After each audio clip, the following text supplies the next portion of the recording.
Hey guys, I will defeat Epic Pen. How do I change hotkeys on Epic Pen? Oh, here.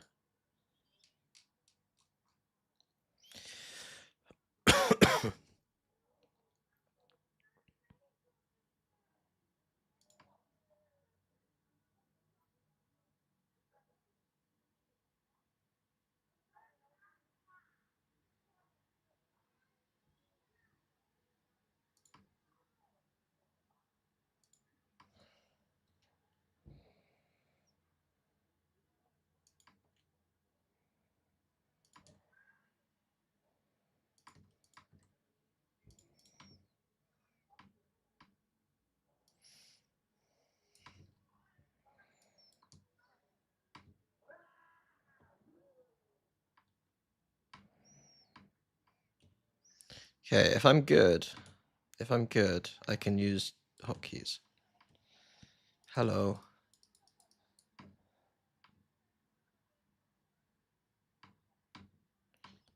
No.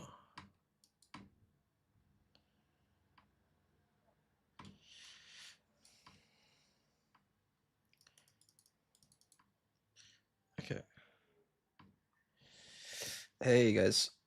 Hey Mitch. Hey J Money. Zest. Henrik Pape. Detective Rockseller. That's a good name. I like the name Detective Rockseller. And hypertension. Right, let's just get straight to the game. So there's a bit of a debate already about people are leaning away from Viper and Haven as a general concept. I think because of some results-based analysis. I still think that Viper is stronger than Breach on this map. I think that people are obsessed with playing Neon when they shouldn't be playing Neon. And the Killjoy is fine. I think that G2's variationless composition and the way they play the composition is far superior than the other Viper teams right now. Their only loss being to literally the best team in the world on Haven. Hey, Pasta Masher. Hey, Jesse. Hey, Oki. How are you doing? It's funny seeing you when you joined my stream. Like, I wasn't like fully like aware of like who you like were as a person, you know what I mean? And then I got to see you play and stream and stuff. Well, not stream. Just got to see you play and be able to broadcast and stuff. And it was very fun. You have a nice personality for being a player, you know? Like didn't you do you were on the desk a couple of times and did you cast as well? I think.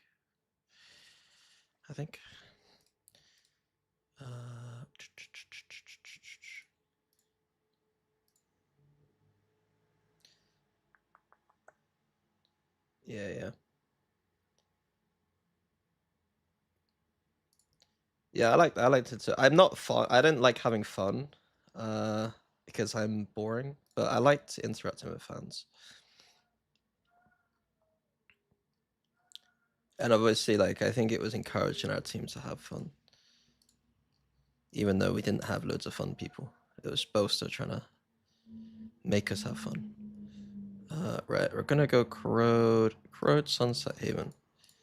I do kind of want to watch Haven first, to be honest with you. Should I do this weird? Should I start with Haven? Because I feel like that's the elephant in the room. I'm gonna start with Haven. Fuck it. We're going backwards. Where's my epic pen gone? Oh. 1, 2, 3. 1, 2, 3. We're starting with Haven. We're going backwards. Fuck it, we ball. Right, so Giant X have been quite good on Haven recently, though. They absolutely fucking farmed Na'Vi. Yeah. They got farmed by Heretics, but they have been good on Haven generally. Lost the foot as well. I'd say this was, for Giant X, like, decent, but, like, it's not, like, their best map. So it is a third map for a reason. As for Sentinels, I've never really considered Sentinels a super strong Haven team. I think Kaplan's always had good Haven theory, though.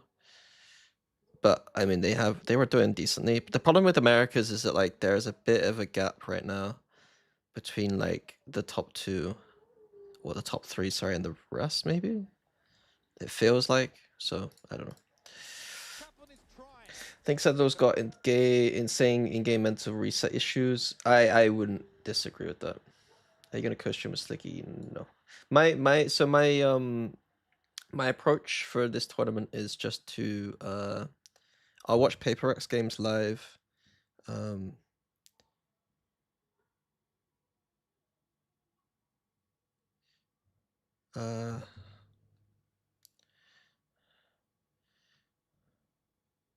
One sec. Something important about getting paid money. Hey, thing isn't working.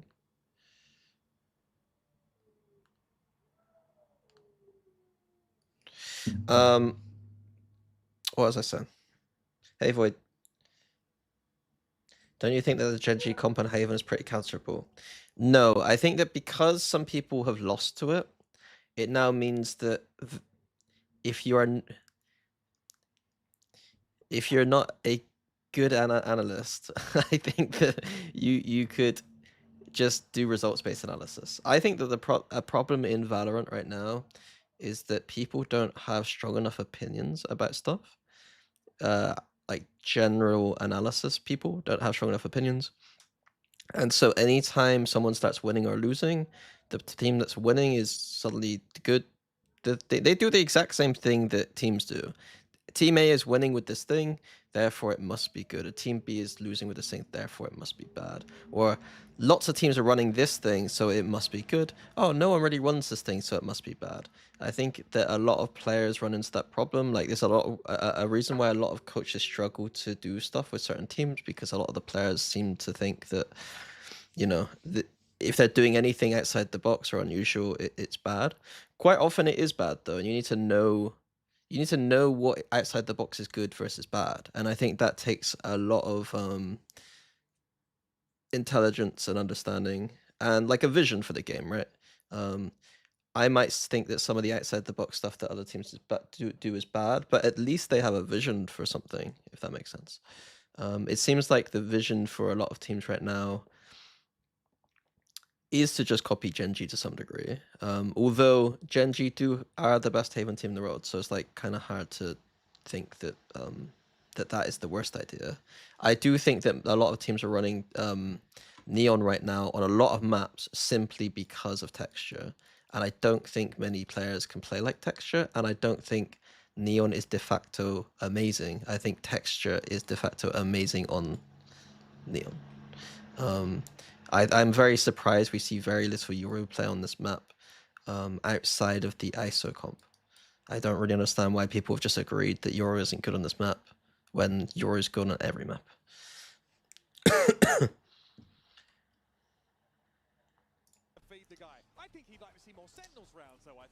If anything, I think that this comp should have been sussed out a long time ago.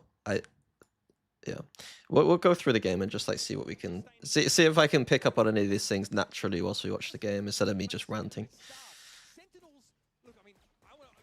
So to give Giant X lots of credit, like GX are extremely good defense team. The defense is where they usually win the game from.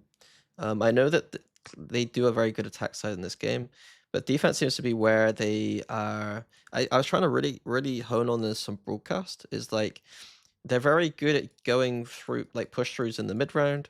And also start of round, they have like these cool like set plays where like Flickless and Ara will do like set plays together, you know.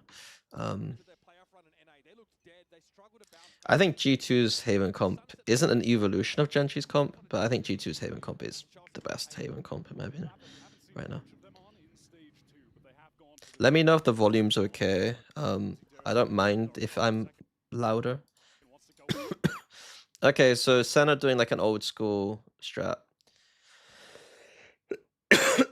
Basically, with the Neon, you can fake B really nicely, so they're just doing a little bit of a fake on B and going C. This is really good for this composition, because if the Viper can get the orb down in on C, it should mean that they have a very strong post plant. They're still going to have to deal with Breach Stun and Paranoia potentially for that retake, so they still have to be careful. It's not an instant win to get this orb here, but it is an instant win if they play around it correctly, in my opinion. So we'll see if that can, if that actually happens. So Zek can basically drag the rotation towards the B side, and then it opens up C split.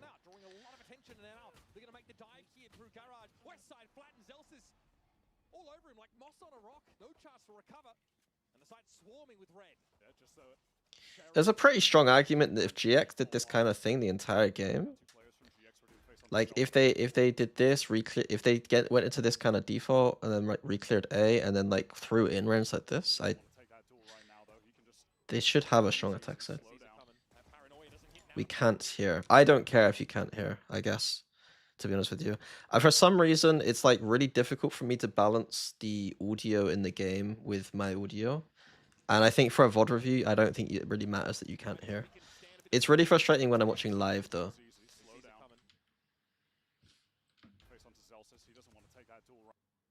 So I'm very surprised to see SEN play this post plant like this. They know that Breach Stun and Omen Paranoia is very common to use them here. And they are literally stacked up with almost 4 people in like a spot in which they might all be able to get hit. The only argument against it, the only argument for what they're doing right now is they don't want to play here because they know that Flickless aftershocks it potentially. I still think that I would play here and then just use the orb to block dodge the aftershock. They need someone back here, I think. So the Paranoia comes in, it gets Omen. I don't think it gets second. Aftershock comes in, it's disrupting. Grubby kills the 2 people there. I mean, I'll be honest with you, SEN should never lose this. So the trades were a little bit iffy, but they still won out. Oh, that was a nice shot.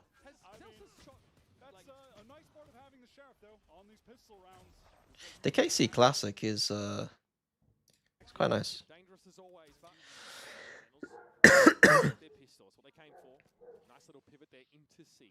I like this from SEN. A lot of teams will go like 3-1-1 on anti-eco trying to get this orb.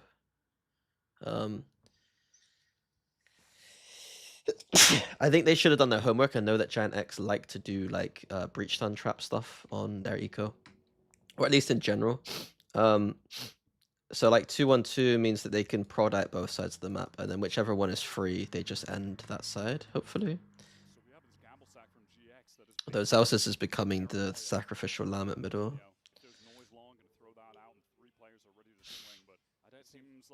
And yeah, on the GX side, obviously, like orb grabbing on the anti-eco is really common, so they're just stacking it and hoping to breach stun. The camera here is a nice little... It does 2 things, like it's good info, but it's also a bait. I think that in the past, Giant X have had like trap plays around middle 2 with this camera. So it could also be a like bait that they're going to do that too. It's a nice layering for their anti-shots in the future, where it's like you see the next team who watches them might see this camera and think that, oh, actually that's me. Maybe I shouldn't be talking so much about about Giant X. I think that yeah, I think I should focus more on SEN, I guess.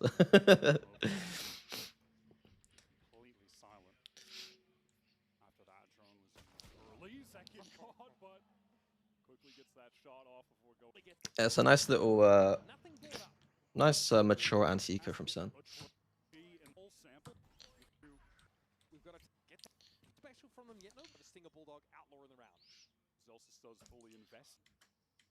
No, I'm helping with Paper X.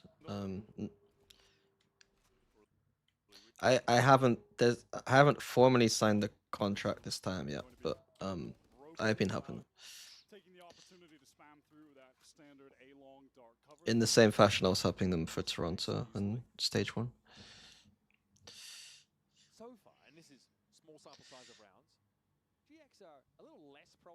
Yeah, I saw that with FNS saying that Gen X. Yeah, I saw that. So we'll get there. You said I wasn't going to help this time? I never said that.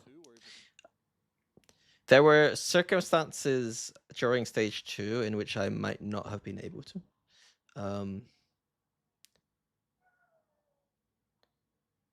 Do you think SEN need a full roster change? What does a full roster change mean? Let's wait until they finish this tournament before we already start doing that kind of thing.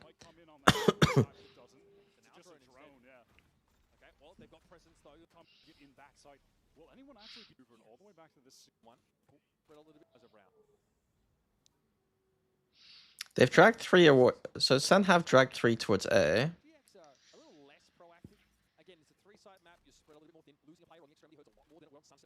That drove.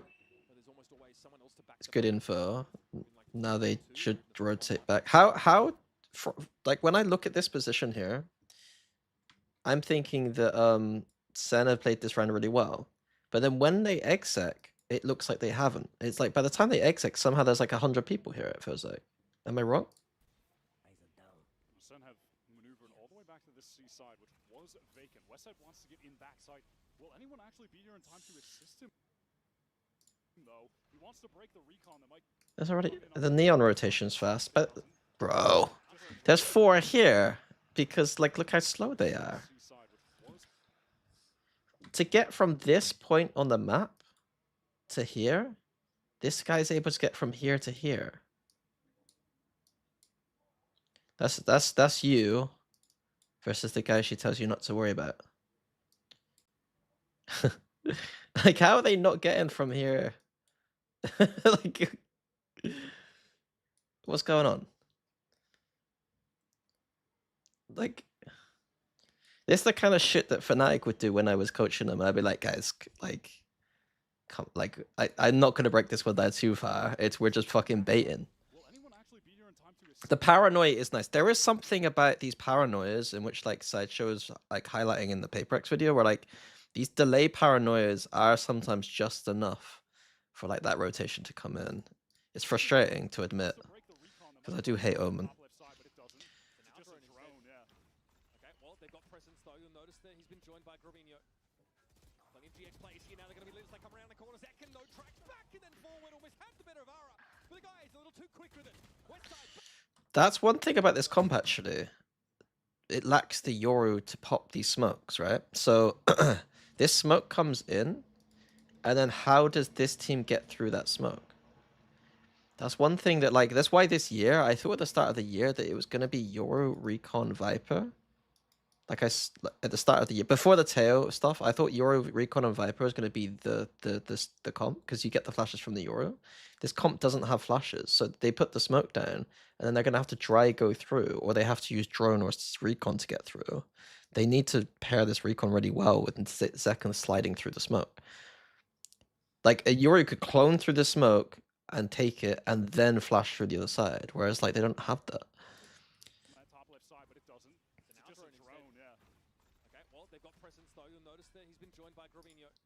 So they did paranoia recon through, but then they've not. Look at where the fuck they are. They did actually They did solve that problem that I was saying. But for some reason, there's 100 people. I mean, the paranoia and the breach have done good to delay and flood, but there shouldn't be. Should there really be 3 people stood this far back?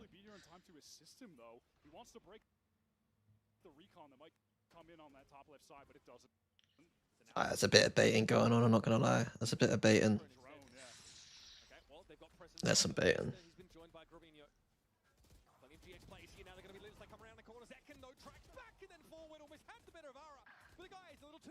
I feel like SEN XRG might be 60-40 XRG favored.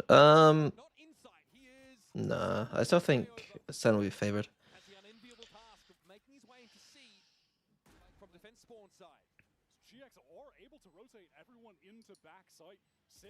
Hey, Kim.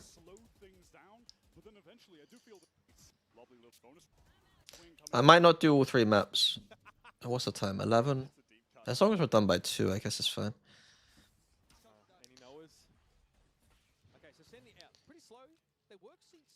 Wait, Sorry, I.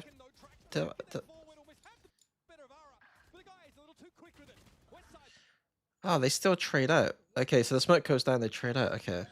I just. Okay. So to give SEN credit, they did hit the site that was correct after doing a fake. They took too long and it allowed them to flood in. They did problem solve the smoke pretty well too. It's just that I think that they needed to go a little bit faster. If they didn't go, if they go that slow in the future, they could get flooded quite easily. What do we think of Yoru Waylay? I think that Waylay is underrated. I think that I think Yoru is too strong that you kind of have to play it with the Yoru. I think it's underrated for sure.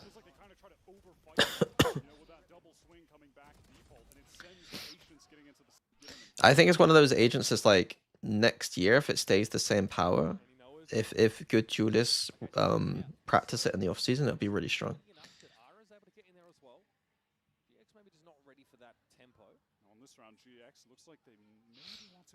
It's anti-eco. I'm not really too interested. An interesting clash of styles with the two approaches here to Neon. Westside has made his way into this backside, but should be in double teams picking. GX have shown the effects map. Pistol. The economy is previous. Swear with the rest of the players. Always playing with a trip on A. So Ara's got the op-hat, so that's another big win condition that we were like talking a lot about in EMEA. Is like Ara is probably the best operator player in EMEA. Kayak and Ara are definitely very, very strong. I think Ara might even be better. Alpha? I mean, Alpha barely ups. He's just using it on chamber. It's different having to be being a chamber and doing it. This is a bit obvious, isn't it? I guess it's Sova ult strat, right? Drone in first from there, right? Similar to what we've seen before, slower approach. Drone then recon has been the cadence. By the shock dart. I like this idea. This idea would be cool if they smoked here. Did the lurk, but the trip on garage is actually pretty nice here. I think this is a problem doing this kind of strat is it'd be nice if they did get rid of the trip and garage before they did the C split. I mean, they are just making it feel like a C split. It's fine, I guess.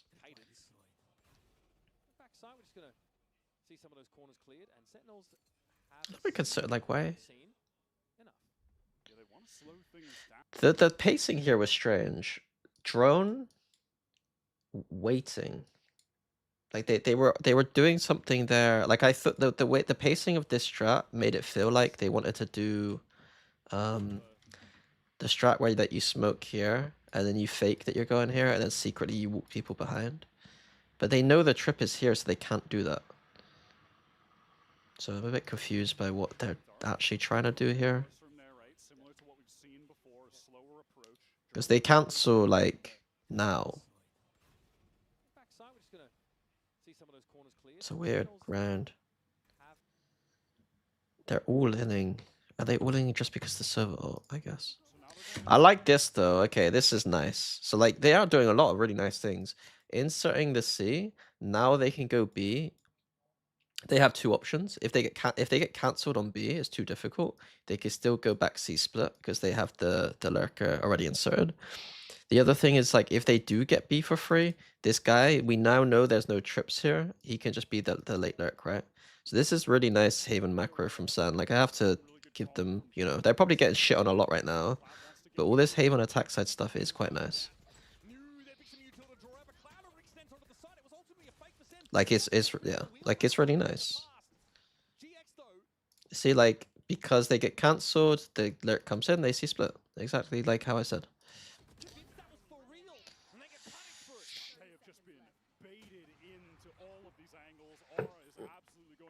Comebacks up. Do you think SEN lost because of bad mental? Guys, I've not watched this game. I've not watched this game. I don't know. You're watching me react to this live. I don't know. I don't know. Why is my camera so small? Is it really that small? effective on defense is their ability I like it a little to bit smaller. That's what call she said. rounds where they disrupt the plans of the attackers. I don't know. So far, Is that this hasn't happened. No, they've It been has trying to been gamble. they've been trying to gamble on some of the eco rounds, and they've been trying to flood on the buy. And so far, that Okay, so this timeout must have been pretty big because something active. I mean, one thing immediately we recognize is the trips not being used on A anymore. They're basically saying that SEN have not gone A once really. I do think they're going to do it here with this half. It's a risky idea from SEN for a couple of reasons. Low buy, full C exec with this comp is risky because you could be running into a stack. The second thing is that GX love to do these like trap play pushes. So maybe they're expecting it on mid and they're just gonna go C, but they can't do them C as well. That they've got going. Now, there's no KJ turret set up to see this. Oh wow! So that's a recon paranoia. With See? But there's no info that they've done this. From aura into window. All of Sendo, they're stacked up towards this seaside site. And then the flood can come in quick because GX obviously know that this is all clear. Yeah, him teleporting up top while Zekin runs in so they can double face back. It should still be fine with this orb, Going to be held by a single GX player. but things can get messy here. Yep. I like the set play. It give a lot of map control over, allow to contain. Nice movement from Zekin to get out of the recon, the ping, sorry.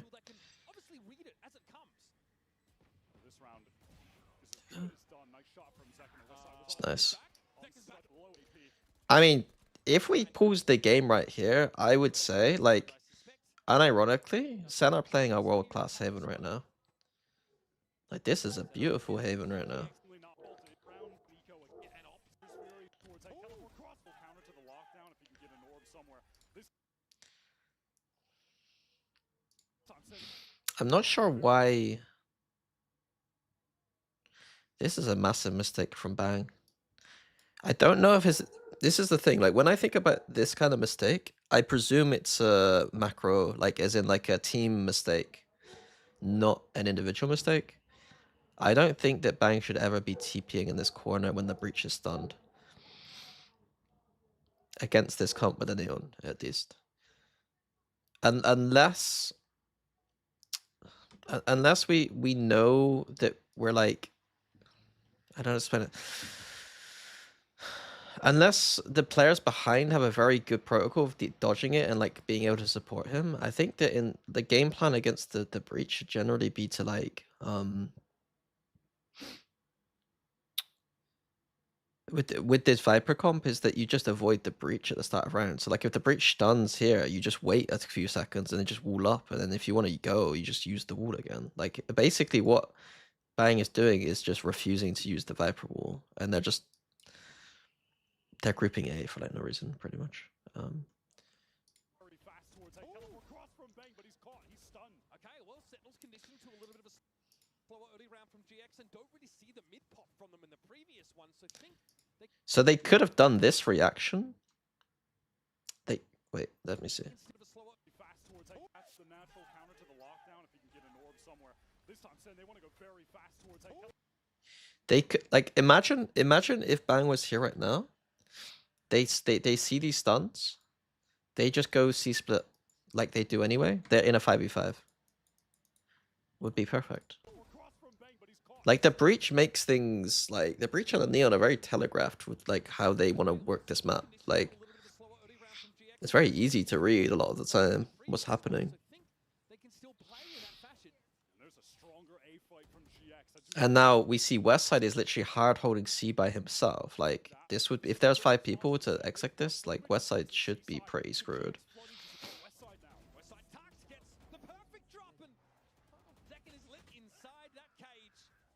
It was a nice hold from them, but that's not a consistent hold you can do in that situation. It's that A fight, very aggressive. Fault line comes through, recon into lobby. It was on a round where Sen wanted to go for an A fight of their own. They are completely caught off by that breach util. And then GX recognizing that there was that fast pivot to C coming. Westside gets all the way deep towards plat. Gets the power that util perfectly facilitates. And now look, I know this is very minor, A good example of but what Westside said there, and I'm sorry to do this to like a relatively inexperienced player, like I would try to get my players not to say stuff like that. Like what does he say? Like let's get 5 more. Let's get 5 more. Yeah, you don't say stuff like that. You don't put numbers on, like, you know, when people say, oh, let's just win, let's get 9, or let's get the rest of these rounds or something. It's like it just puts you in a position in which, like, you know that you're failing if you don't hit whatever number they've said, if that makes sense. And he's basically said we need to win. Yeah, he's just saying we need to make this 6-6 now. It's like, bro, like let's just be happy that we got some rounds going. You know what I mean? Like, yeah, it's basically just putting pressure on yourself in a way that's like unrealistic, and it also is only ever said in moments in which you're like massively behind. So like it's almost just like admitting you're sucking, but like trying to do it in a way that's also then like putting way too much pressure on yourself, even though it's just like an innocuous comment. Like I feel like it's very like psychologically like something that I used to like. Yeah, I can't remember what phrase it was in particular. I just remember being like, I remember like almost, I was pretty much a dictator sometimes, where I just be like, yeah, you can't say that. Like, just don't say that ever, please. Yeah, I don't think you'd often hear Fnatic when I was coaching them saying things like that. Like, let's make this a good half or something is like relevant, is fine. Like, you're not like putting pressure on that, like, okay. Right. Hey, Ninja. This is surprising again to me. Like, if you, one sec, someone's... One sec. Someone's just flaming me in the group chat. One sec.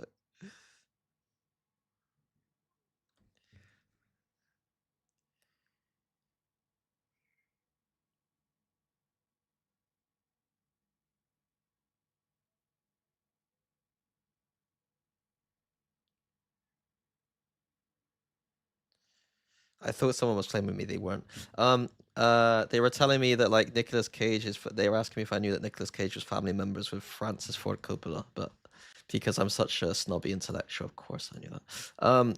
Yeah. So Giant X. Like we saw last round, it's a breached on A push. Now breached on mid push. When you prepare against Giant X, you know that these early round pushes are coming. You just need to wait a few seconds every round and then react to any push they might have done. At Sentinels, after that timeout, we saw that they did it on A, that heavy aggression. Now they're doing it B. I think that SEN have the wrong read, that they just presume that GX are going to keep doing it on A. Maybe they'll keep the stun and they'll just let the Neon run up. But they're just doing it on middle now. And I feel like this is like a pretty bad... Like... I feel like, yeah, like again, like...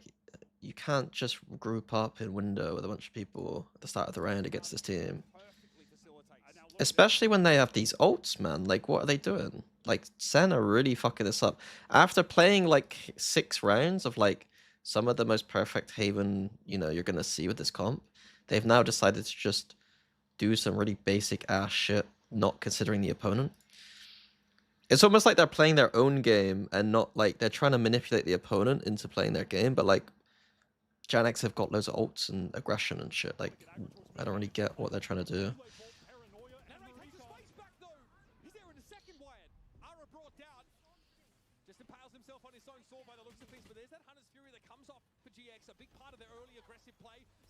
Yeah, it's, yeah.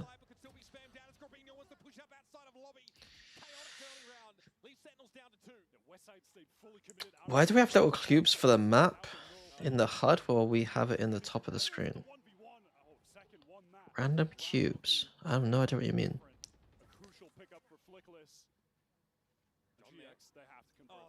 all the info. John can't get anything done outside of the purview of GX. They know it all.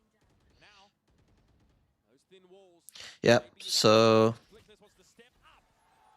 And John doesn't come in there. Pushing out of A, and they're pushing out of garage. That was please, guys.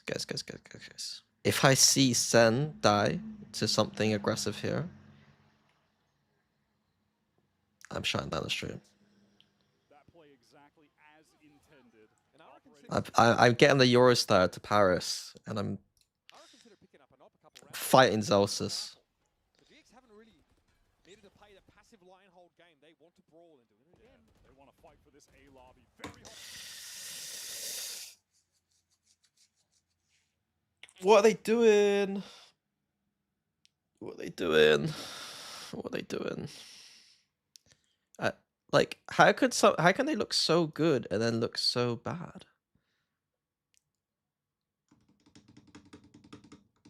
Like, do they not understand Giant X's approach to the game? I don't get it. Just chill, man. Just chill. They lost this game because they wouldn't chill against it. Like, these motherfuckers on Twitter talking about Viper not being good, and then I'm just watching a team walk into breach stuns every single round. Like, you can't tell me breach is good because people are walking into his stun. Like, it's not gonna happen against fucking G2, you know what I mean? Like, and if it does, then my god, I'm going back to coaching. If G2 walks into breach stuns like this, then I'm going back to coaching. Or I'm just leaving Valorant. I think I just leave Valorant actually. I'll just leave Valorant instead. I'm not putting that pressure on myself. But again, the first 6 rounds from SEN were beautiful. First 6 rounds from SEN were beautiful. Like, truly beautiful. What game would I coach in if it wasn't Valorant? I think it would be Counter-Strike for sure. Me and one of my friends was almost like last off season we're gonna coach a Counter-Strike team. Like, our friends were struggling in like tier 2, and like we had a pretty good read as to like what things we might be able to help them with. But ultimately it didn't happen. But I wouldn't have been able to coach the tactical side at all, of course. So but like we were like thinking about it, like he was like a pretty tactical guy.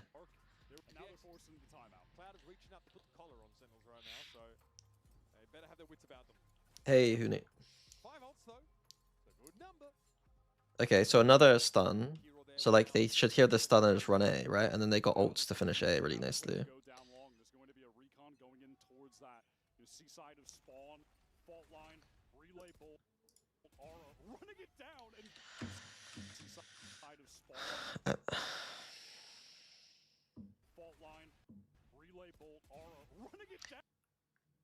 I'm not being funny. You can't be losing and dying to a breach stun pushes. This is like a YouTube video. Like, this is just like a YouTube video. If I actually did YouTube videos, I'd immediately stop the stream and start making a YouTube video right now. SEN lost to this one stupid thing, or you know what I mean, that kind of clickbait.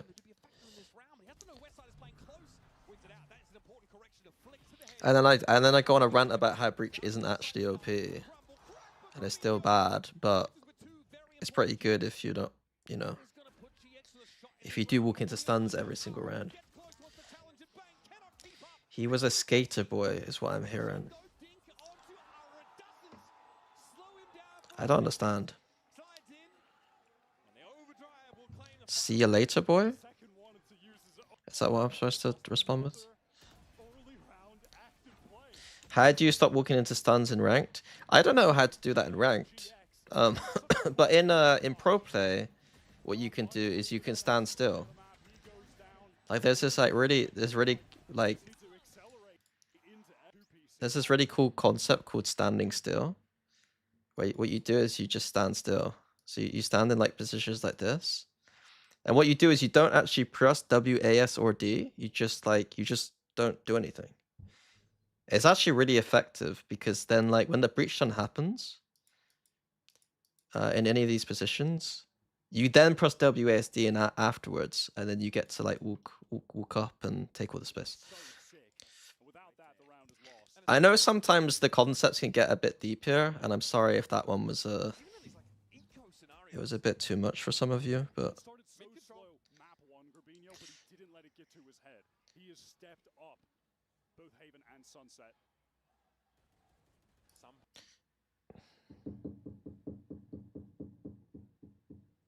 part of the map, Ara has been taking liberties for the last 4 rounds in a row, and it's no. I mean, in one respects, they have to be wary. No, they're not.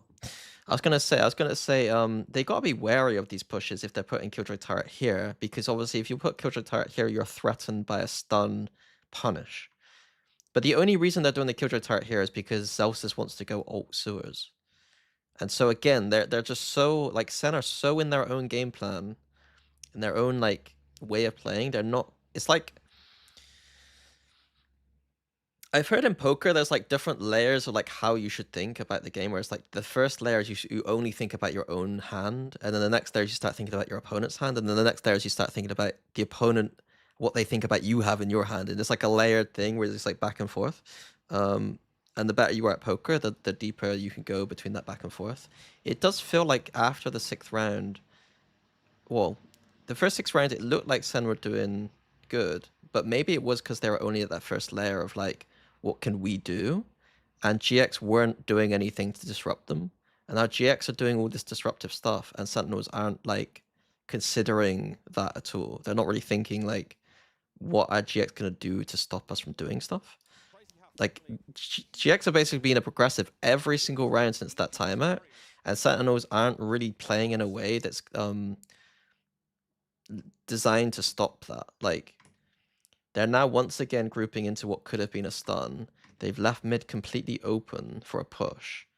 They're basically, I think, inserting sewers for their strat where they're going to fake here and then ult here or something. Like, they're doing like a really complicated strat based on their own idea, and they're not really considering how Giant X are playing in a disruptive manner. He has stepped up both Haven and Sunset. Is it always better to do T1, 2 defaults against him like Giant X? You could do any default. You could do. I wouldn't say you could do any default you want. There are probably defaults that are better than others. Simply put, it doesn't really matter what default is you do, as long as I see that you are containing the map, and anywhere you go is like safe to trade off of each other. So like if you are going to explore middle at the start of the round, and a stun can happen here, are you going to die? Like, you just need to be safe and containing until breach stun.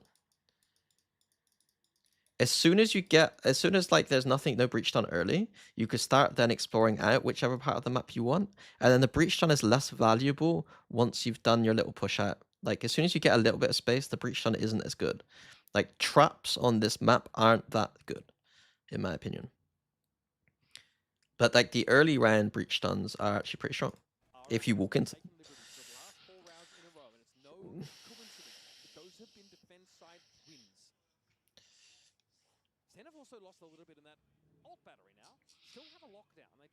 Like, you see, like they're playing for some kind of extremity fake, but once again, like they're just doing, it's almost like they're doing their own scripted strat and not considering the disruption. It's really nice from Ara to just dodge all this stuff though, but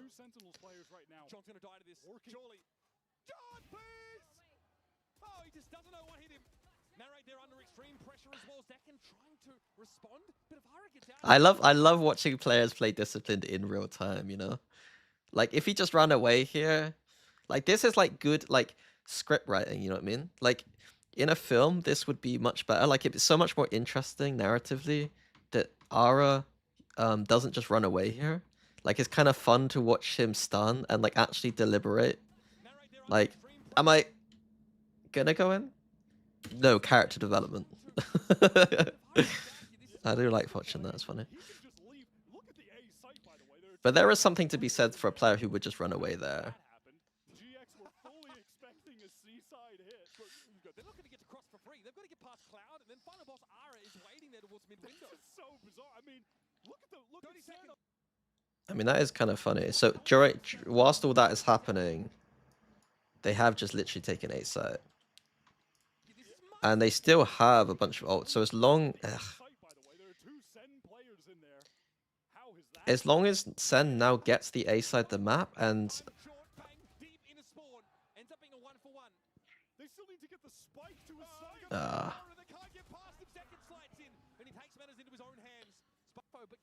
they win this, right? The 3v1. I have seen the 3v1. I think that this was a mistake here by Bang again. I don't know what the fuck Bang is doing. I think that all they need to do right here is you have this alarm bot. If he wants to do any weird plays up here, you just TP heaven probably. But they just need help crossing. As soon as they get the spike down, they got Killjoy ult for post, and they've got nothing to deal with the Killjoy ult post. Win condition is literally get spike down. It's not go for more kills through CT.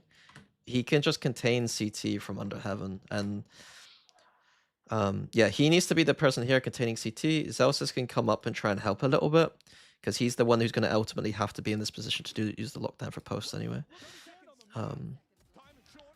Like, the smoke, like, unironically, he should be smoking here right now. Smoking here and probably smoking here, just for safety for himself. You look like Lego piece 2550 CO1. What? Bro, you just linked a monkey. Like, isn't that just you being racist or something? What is that? That would have been a really funny flame if you actually gave me a Lego piece that was like, actually a Lego piece that looked like me. But yeah.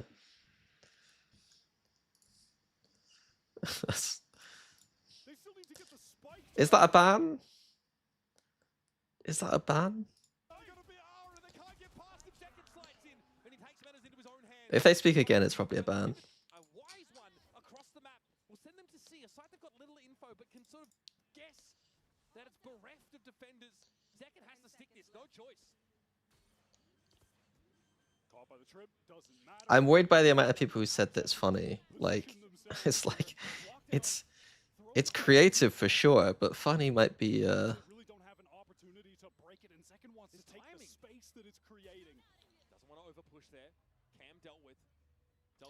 Why is that still got alarm bot? Oh no, he only just got alarm bot.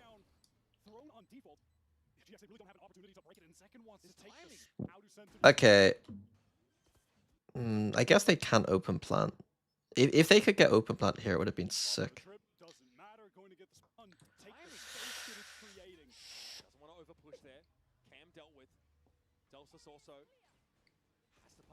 You expected a Lego head with ginger hair. That's what I expected. Like the most ginger fucking motherfucking Lego piece you've ever seen.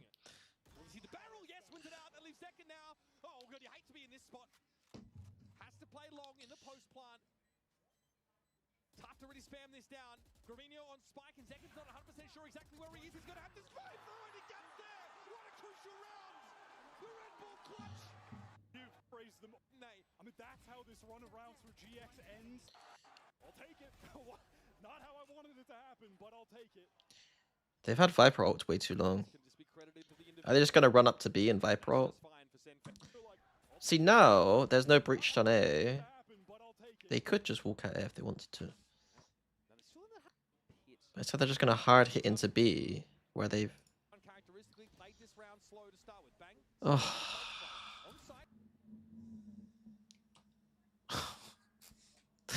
It's okay. How to play against breach. How to play against breach. 1, you wait for stun. Protocol 2. If no stun... wait 1 sec. If no stun... Oh, hotkeys. If no stun... Tread lightly. Like that guy, like, you know, remember from Breaking Bad, that guy says tread lightly, I think. Tread lightly. Are Sentinels treading lightly when they know that Flickless has stun right now? The answer is no, they're not. Oh look, A nice big juicy fucking stun comes in on your head because he has stun still. You are dead. Tread lightly. It means walk carefully. Tread means to walk, right? I think. Like a treadmill. We're breaking down words today. A treadmill is like you know, one of these things. So it's a tread. If you think about this when you say the word tread. What app am I using? Epic Pen. So Viper ult comes in. So this Viper ult is strong because they can always come back to it if they want to. It's not so strong if they leave it though.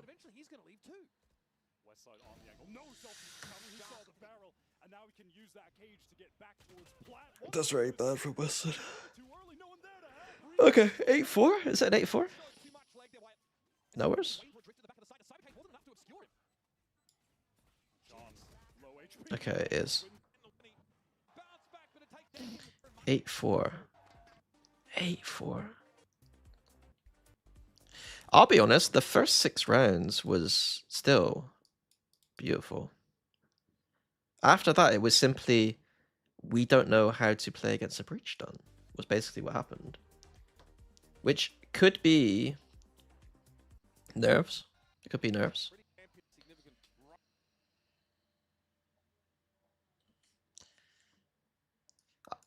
I'm so tired of this shit. It's The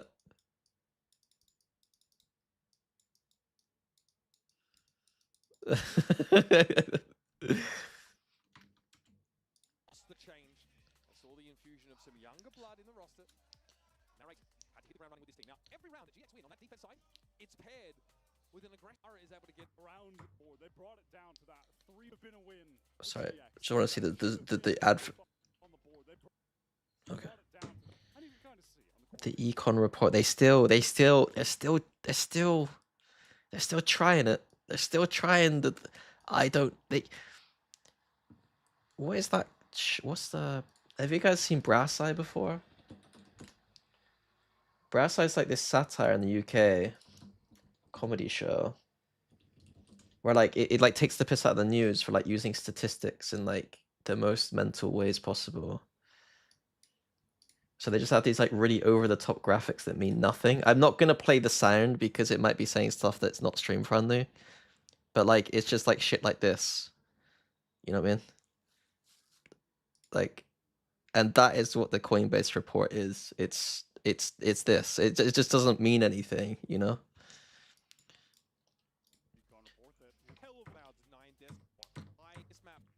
Here it gets a bit more interesting. They decided to actually make it. It is just a bunch of numbers, though. It is just a bunch of numbers. This could be interesting. This is kind of interesting, but it has nothing to do with economy. The idea that, like, who are you doing actually the most amount of damage to? Obviously, per round would be much more interesting than, like, just overall damage. But it is kind of interesting. I've never seen, like, how much damage someone's done to someone over a half before. Like, just that a weird coach interest is kind of funny. But outside of that, not that interesting. Okay, so I'm gonna preface this with I was glancing at the screen sometimes whilst this game was on.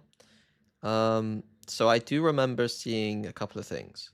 So this is the wall that Genji like to use, and I don't like this wall. I think that it's okay, but I don't love it. I much prefer this wall here.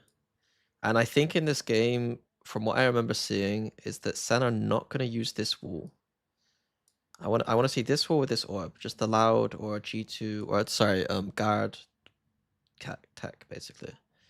I can explain later, but I'm hoping to see rounds in which like not having this tech means they lose, and then I can show you why this stuff would work, rather than just like shitting on it immediately. FNS called this the best attack half on Haven.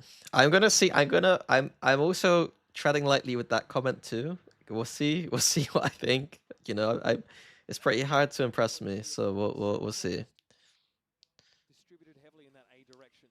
The wrinkling here is actually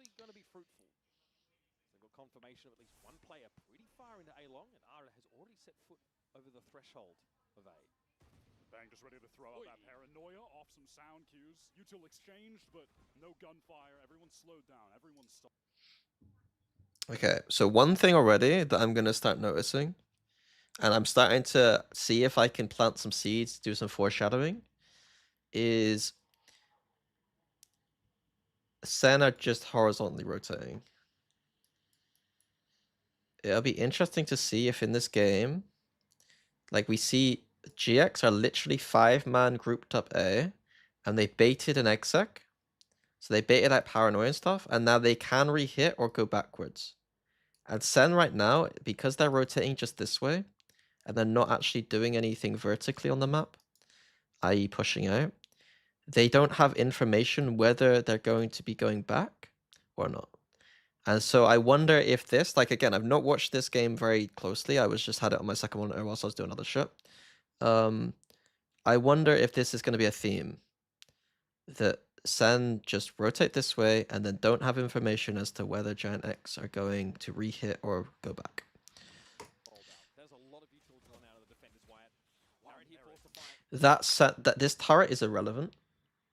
If we're talking about this turret, by the time this turret shoots, they like SEN will have C sight. They won't be able to rotate in. It's a nice bit of early info for you to like get some pushes going out or something, but it's not, or like in case they alert or something, but it's not very good in the sense that like if they went 5 here and then you can run back and go 5 here, like you're not beating the rotation timing. You won't believe what's about to happen. SEN at the moment have not much reason to leave though at this noise cut at this time. Now they do. They decide, okay, to do this when they have this Viper wall is like basically admitting that we don't want to play Viper on this map or something. Like you have a Viper wall to hold the site. You are not going to be able to retake A. Leaving A in this moment, the only reason you would play like to retake A is because you have flanks coming in. Or you have massive ults. This composition, when you have what I would consider, this isn't a retake wall, it's a hold flood wall. So I'm very concerned why they decided to just leave A site here. It doesn't make any sense to me, logically. The only bit that I could like devil's advocate for is that they think that they were not going to be able to beat the second cycle stun from Flickless coming in. If that is the reason why they left the site, you don't leave the site, you push forward. Like instead of leaving the site, you just push forward if you think you're worried about the breach stun coming in. If you're like, we can't hold against this. I'm very confused what they're doing here. Right now, I don't think that this has anything to do with Giant X doing good calling. If anything, I think grouping 5 here isn't exactly the best. Is the Viper wall not good on retake? The Viper wall, this Viper wall is decent for retake. It's not about that. It's about the fact that A on the retake is fucking atrocious. A Haven retakes are some of the hardest retakes on this map. I'm sorry to sound like a dead horse to anyone that, beating a dead horse to anyone who's like followed my kind of thought patterns on Valorant macro, but retaking A without the flank, like we're going to presume there's no flank because there is no flank, means that you go through either a tiny little choke point here and here, or you jump out of a window and cannot shoot your gun for 3 seconds.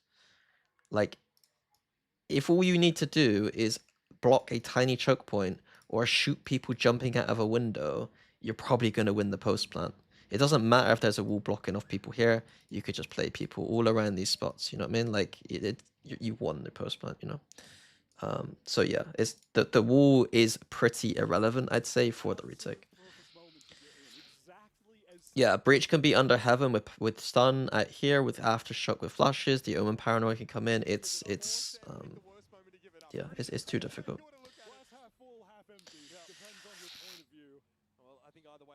So yeah, you see Flickless set up with the stun. It's like good luck trying to retake.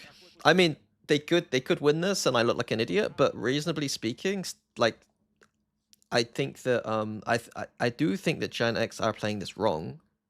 I don't think they should have 2 off sight right now against this Viper wall. I think they should have 4 sight on the pistol. But it's minor. So SEN are still able to win this round, of course, but it's not. They're not really in. They're like heavily disadvantaged, right now, positioning wise.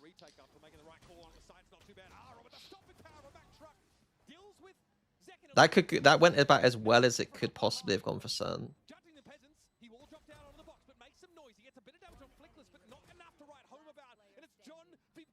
And they should still lose. Yeah.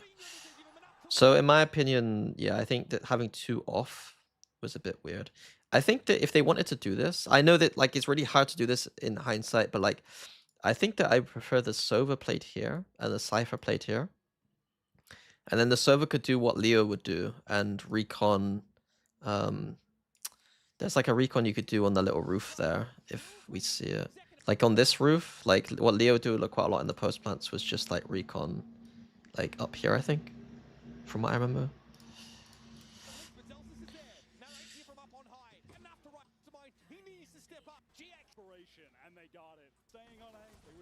You hate the health bars?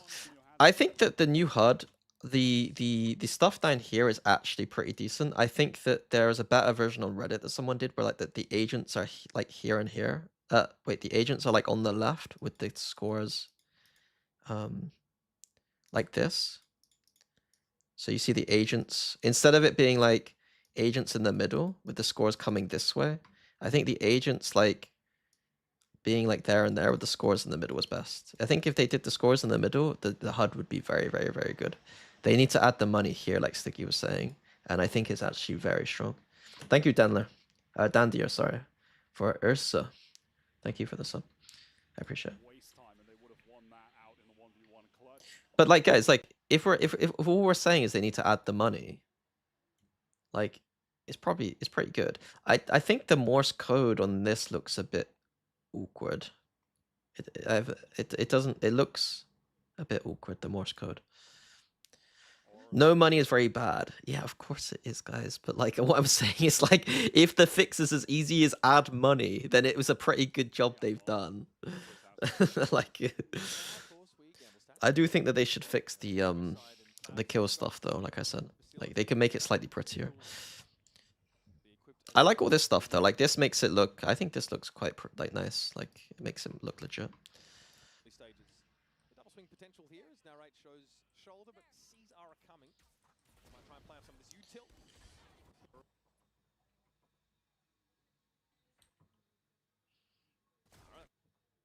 No foul. Getting players.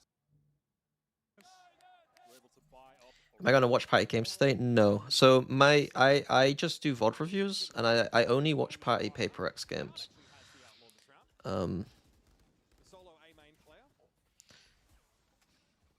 Because like the way it goes is that I much prefer to watch games like in the way I'm doing it right now, where I can actually like pause and break it down a little bit.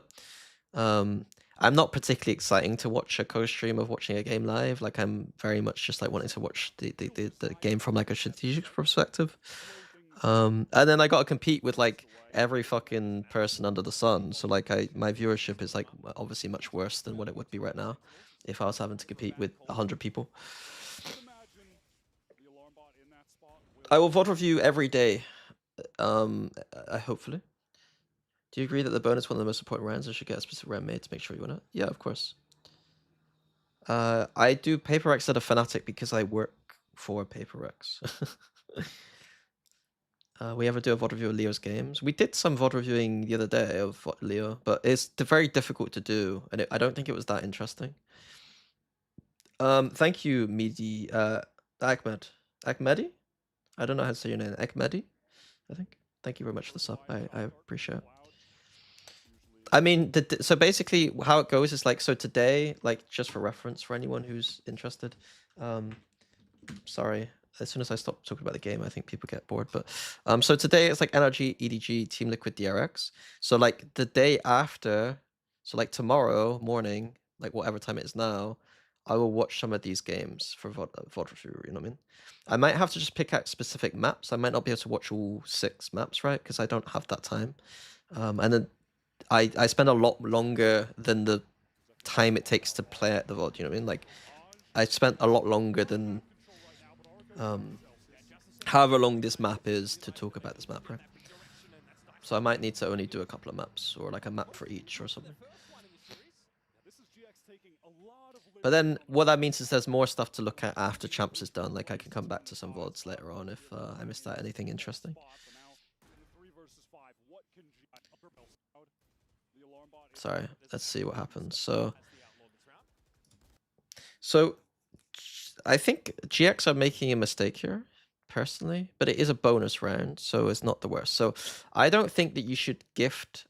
I think gifting lines against a non-breach team on their defense on A is a mistake, in my opinion. I know that SEN have I know that GX have Cypher to come re-clear this. But I don't think that like a non-breach comp should be allowed to just chill on A necessarily. So we'll see what happens. So like as soon as Bang is here, like Narrate can just rotate away, right? Yeah, okay. Which means that like GX aren't really gaining advantages. And what would be lovely right now is the way that if SEN read that this is able to happen a lot, they should absolutely use this wall. Like, if they know that they can get this line a lot, there's no point of this wall. Like, it doesn't really help you as much as, like, we could have a wall that actually stops GX doing stuff elsewhere. The only nice thing about this wall that doesn't happen with my tech is that, like, or the tech that I like, sorry, is that, like, they wouldn't be able to disincentivize B hits. But B hits aren't that big a problem. Like, you'd use this Killjoy Nano and you flood in and kill them all. Okay, so this is some of the stuff that Evan has probably liked. Is they are pivoting between the two very well. Here. The only problem is I don't think the calling is like, or the game plan is the best it could be, because there is one person watching A, and that means that 4 people can be split between the B and C, which means they should always have some kind of problem. Like 3, then 1 person here, with this person being like an in-between player. I think that SEN should win this round, even though GX are probably about to do some nice stuff with the pivoting.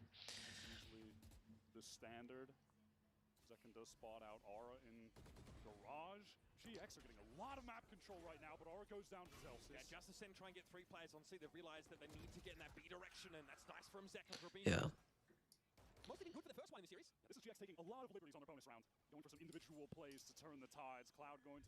Oh, thank you, Hoa.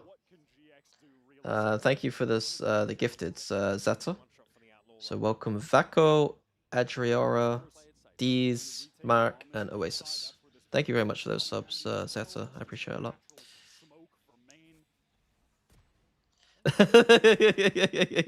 I like, wait. I like this. I like that noted. I like this thing. This thing. The amount of times that I got fucked using that telestrator, and I'm just like, I'm just sat there with a fucking telestrator in front of me, and we're not seeing what's supposed to be seeing, and I'm just sat there like, am I making the mistake here or not? And the truth of it is that it wasn't me making mistakes a lot of the time, but you know, it's quite hard to know that you're being on camera. The camera's lingering on you for like 15 seconds while it looks like you are making mistakes, but it's not you making mistakes.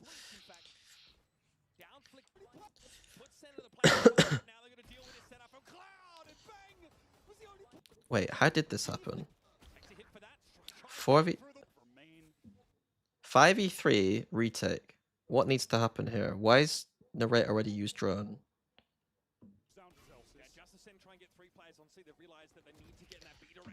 Honestly, I think I know it's very minor, but Narrate using the drone here for something that I don't really understand what he's trying. I think he's trying to make himself feel safe on A-Link and just try and stop them from pushing. If he kept this drone, they win the round, though. I know it's easy to say. They should still win a 5v3, obviously. They need to be jump peeking these corners, right? So slow, man. So slow. Ooh. Tries to get him through the wall, but Flicker's... Narrate takes a hit for that. Yeah, it's just, yeah. Flicker's finds Zekin on the other side, getting it from the garage side of the map, and Zelsus will be slowed up to that effect as well. Caught in the fault line. For John, And then Spit is used on the spike itself. down Flickless. They wish they had this Spit for something else now. Now they're going to deal with this setup from Cloud. Outlaw's broken. The only player not set up to deal with that. Defuse goes Zelsus, living. Yeah, that's crazy. I mean, that might have been the round, right? Thank you, Shen. Thank you for the sub. I appreciate it. Isn't Omen supposed to push out A? I think in a 5v3, I think it's probably just better for him to group, to be honest with you. Yeah. I think this exact kind of round happened to Vitality a couple of times, where like retake B with like heavy numbers, you know the opponent is gonna sit on that B site and just try and get kills like here and here. And it is actually kind of hard to go, like, it's not that hard. You just run in together. It's because in a 5v3 you feel like you play in a way where like you're letting one person bait. Like, so like one person was baiting and then you go in, you play it like so safe. But if they just ran as a fucking unit together at the same time, they probably just win the round easy. They're also very slow, yeah. How bad's the narrate? Nothing that SEN did was like massive blunders. It was just a series of small mistakes. And now we see this wall. Yeah. So one thing is, does this, yeah. I don't like this wall. This is like the energy wall. I don't like it at all. I don't think it really does much. It's very good at like for you to re-clear garage, I guess. But I think that as soon as you lose C site, this wall is like meaningless. Like if you think about this wall, it allows you to like come flood in and like retake really nicely. This wall doesn't help your retake. Like the other team is going to stand in all these spots and like be able to play a post plant versus you. I just don't like it. I don't even know how this part really helps it in terms of holding. It's good for re-clearing garage. It's not good for much else, in my opinion. So if they keep using this wall, I'll be looking out. Working his way forward, wants to close the gap with that stinger, of course. It's a low bias, so SEN should just lose. Become a little more relevant now, Wyatt.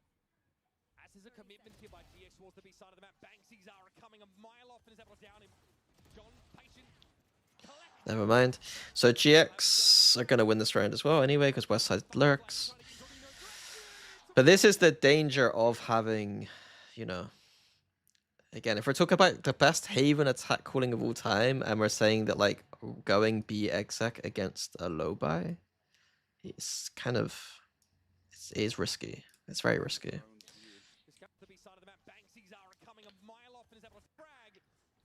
Why is it risky? Is because all the angles are very close, right? Like, you're short range. Why is Bang peaking as the only light armor versus over Viper?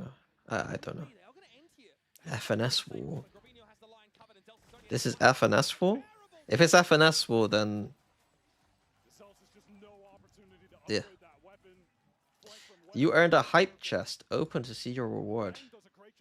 Nice, guys. We got a hype chest. A gift for you.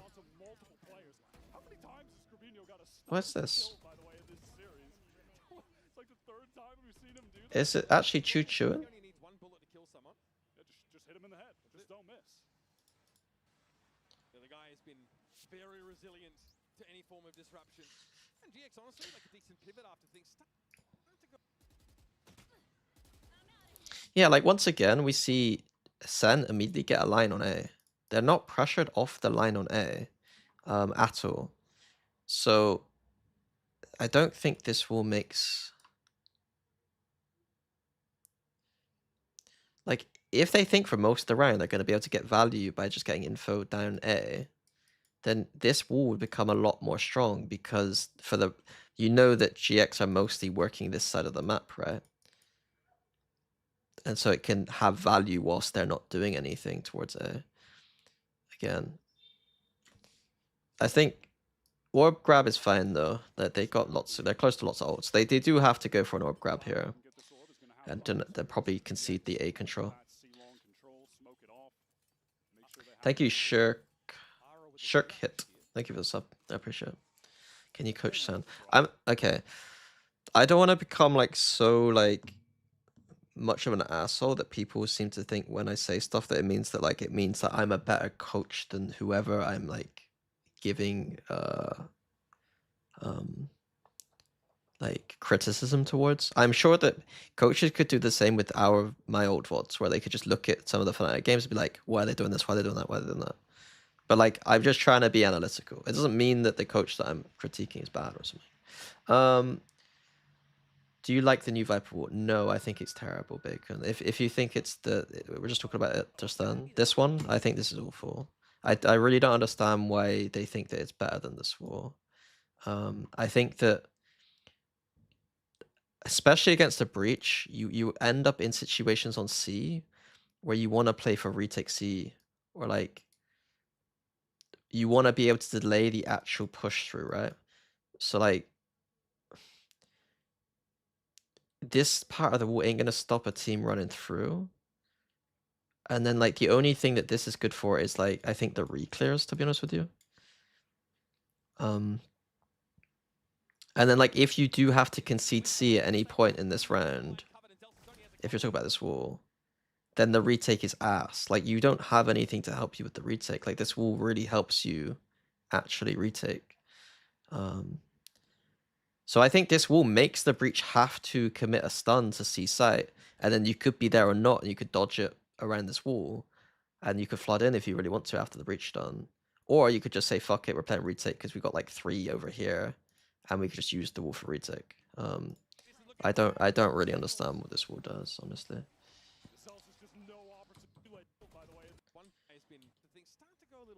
I also don't love this wall for what it's worth either. Especially when, again, like I said, like GX have given up the A line almost every round. And so there's an opportunity cost of like, they don't have to use the wall in the first 40 seconds of any round. The opportunity cost of just being able to use this wall in the first 40 seconds of the round seems like a no-brainer that like, at the moment, with the way that the game is going to. Like they basically get no value from this wall until GX scale to here. And even then, like, does it really matter that you've walled the front of B? You could just smoke it, like.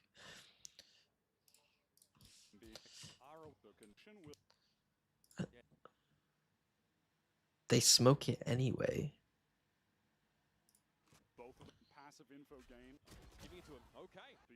That's kind of funny. That is good. If I'm Zeusis here, I'm kind of annoyed. I think that Zeusis actually has a very good timing push here. He is just unlucky that the 1 in 100 time that someone's bought a judge and left it here, it's the time he's pushed. So Celsius has played this well. Like earlier, I was saying that like I was worried if SEN will just do like horizontal rotations. Like this is like a good vertical thing where he's trying to get the push before they go here. The timing is so good that he's done it even before like they've actually got to the A side of the map. It's slightly risky in terms of like they could just be here still technically because they haven't actually pushed off. Like usually you would do this push in reaction to a drone coming here or this person being pushed off, right? Celsius just has a good read though. It's a good read. It's just the Ara's got a judge. Like if I was VOD reviewing that, I'd be like I actually think Celsius, you did a good job there. I don't care you died. Like that's actually good timing. You've done well. Now this is where interesting stuff happens. Now is where the fake can happen. Again, it is a I think this is all a pre-planned idea though. Like This is the thing that like I think that like the difference between like FNS and Europe is I'm 90% sure this is a scripted strat. Like we insert someone here, we leave West Side here, we fake this, and then we go C. I think this is a scripted strat. I don't think this is someone in the. I don't think this is Cloud in the mid round being like, "Oh, we can now fake here and we can go C." I think this is like a thing they've done a lot of times before. And I think I'm gonna put a little bit shade on like some of the America's way of calling sometimes in the past, where like I think that America's has needed some more of this at times. Like NRG, I don't think I think NRG use it as a crutch sometimes, where like they do a lot of this kind of stuff. But you can see that even just like NRG adding some of that stuff meant that they went to champs. Like Americas has historically tried to mid-round IGL way too much instead of just like having some scripts. Doesn't Fnatic also lack this? No. Fnatic doesn't lack this at all. Fnatic does not lack this. No. No. Bosa's whole thing is based on these kind of little scripts, and then he's become such a good IGL. He's able to still like call outside of those scripts nowadays. Those like mid-round scripts.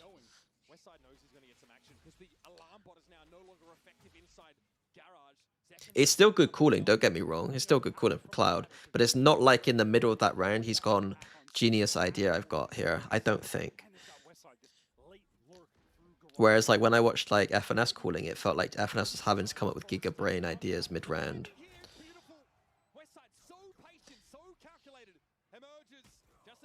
Do you like the Viper wall that Genji used on C? I don't know what wall they use on C. Why is second in the middle? They've talked about it before, and I think it's kind of smart. So I don't know what order they have it in. Okay, so they do it like this. Zelsis, John, narrate, bang. Second. It basically means that you have the most experienced players between, or the most like, the players that you need, the leaders on that team, between two other players. So you never have someone by themselves, or you never have like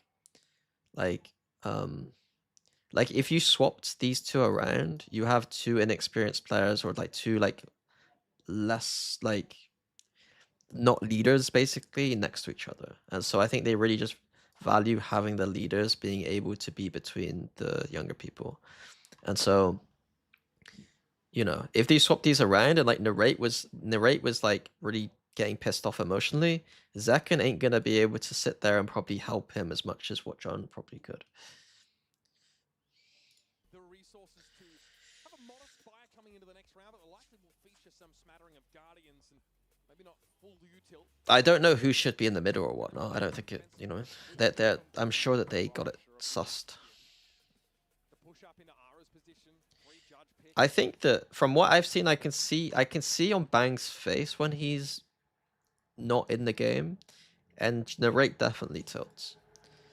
Zekken to me seems like someone who doesn't tilt as much, but probably isn't as much of a leader to like pull other people out of that. Does it matter even? We're talking about stuff where it's like, why would you not try and min-max everything that you can do? If it's as simple as just moving some people around on the chairs to maybe get like 2% better in the game, like, yeah, it matters. If you think fundamentally it doesn't matter who sits next, like, if you think it in a way that's like,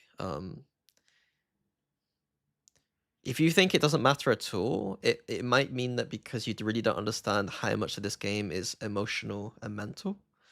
Most of performing at the highest levels of anything is mental. Like, I think I remember it described when I was reading about tennis. There's like the difference between like the mechanical difference between the 50th best player in the world and the first best player in the world is like not that high, but like their mental resilience difference is like incredibly high. Like you have to have unreasonable confidence to day in day out perform as well as what like the best people in the world do at those things. Like part of why I think Zaiwu is probably as good as he is, because apparently he doesn't really like deathmatch that much or anything, is probably because he has unreasonable amounts of just trust in himself.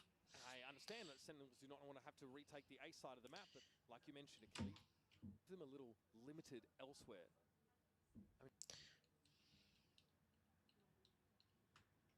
Best armor either, but they do have this Viper's Pit to just control.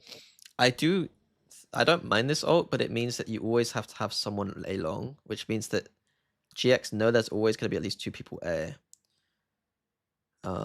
So they probably end up going inside the map. I do think that there's probably more interesting Viper ults. Like I think we found one from Coach Potatoes that was around here. That just meant that like you can almost play C by yourself. Like I prefer Viper ults where it means you can lock down something by yourself. It's a 3-site map in which you're using a Viper ult that still means you need 2 people on the A side of the map. In general, you need a lot of people A because A is hard to hold. But like, I think if I would be able to get away with it, I would test this one out, and then just play like that kind of thing. Play retake B, just have people ready to help A. If they do end up coming C, they're probably in a world of pain. I don't like B Viper ults. I don't like having to play a 2-1-2. Because B isn't that important anyway. And then the rotations are long between the A and C. I prefer an extremity... On maps with 3 sites, I prefer an extremity ult. And hopefully it's where only one person has to play. So on Lotus, I like the C ult because it's an extremity ult, and the Viper can be left alone. Would it be an overcooked to use Omen and Neon to insert Viper ult into A lobby? Yes. Yes, because you're using 3 people to go and try and ult something, and then by the time you go that way and then rotate backwards, the other team could have just gone B or C, or should even react to it once you get the ult down that far. Something the Patty fan was doing, Mr. Patty fan, was he would get down sewers and ult like down to like here or something. So it meant that there was more playable space, and he was very aggressive in it. So that was kind of a bit more interesting, but... A free frag early. Lambot spotted out. They're going to accelerate this. I don't know if the Sentinels can respond quickly enough. We're about to find out. Straight to the Nana Swarm they go. Some spray air out from Zelsa. I mean, the Viper ult is basically put SEN into a retake C. I mean, Celsius has got the frag, so there we go. That's pretty good. Why do I feel like... Yeah. What GX are doing very well in their disadvantaged... So disadvantaged post plants is going for picks before. So far, I don't think this calling has been like a masterclass. I think it's been very strong. It's been good calling. But they are going to win 2 rounds now in disadvantaged post plants. And it's only 9-8. Like, I presume they win this round.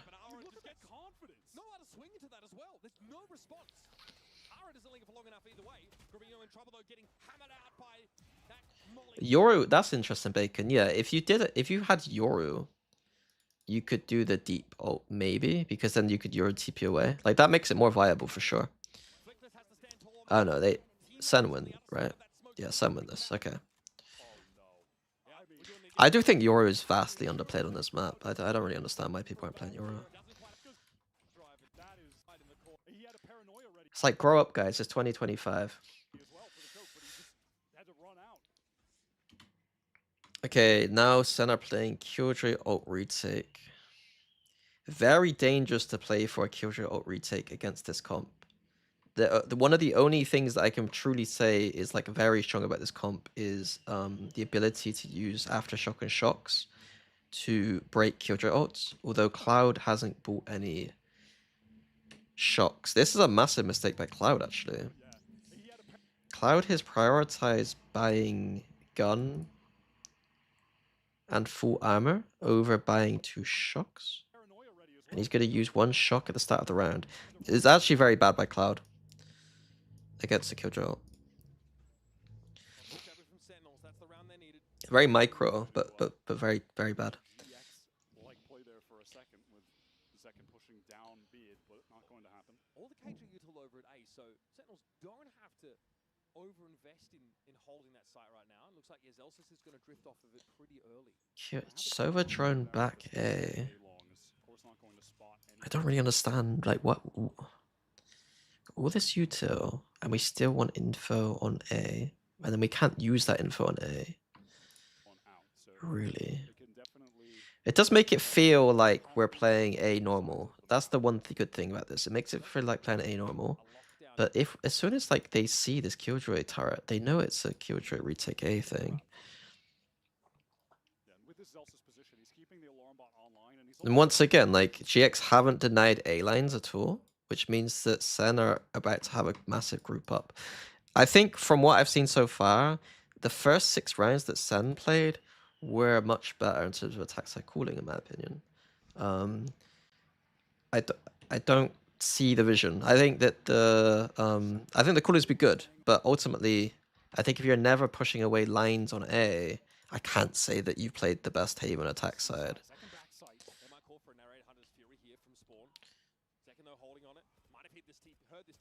Oh god.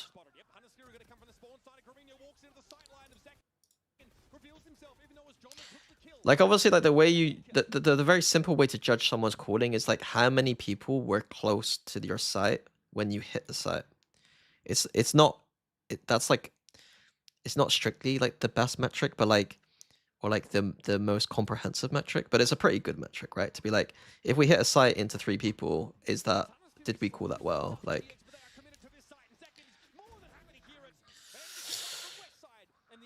you know what could have helped Sentinels in this round? Nice little wall on C.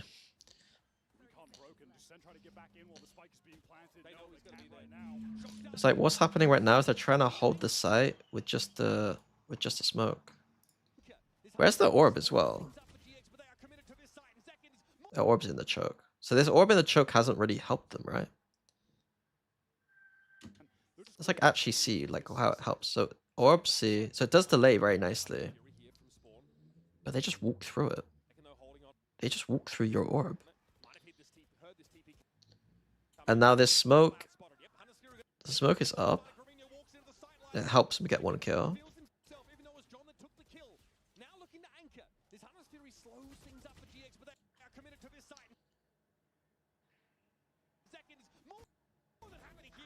But yeah, smoke goes down and he dies. Yeah, the Viper would have helped, but I'm not gonna bang on the drum.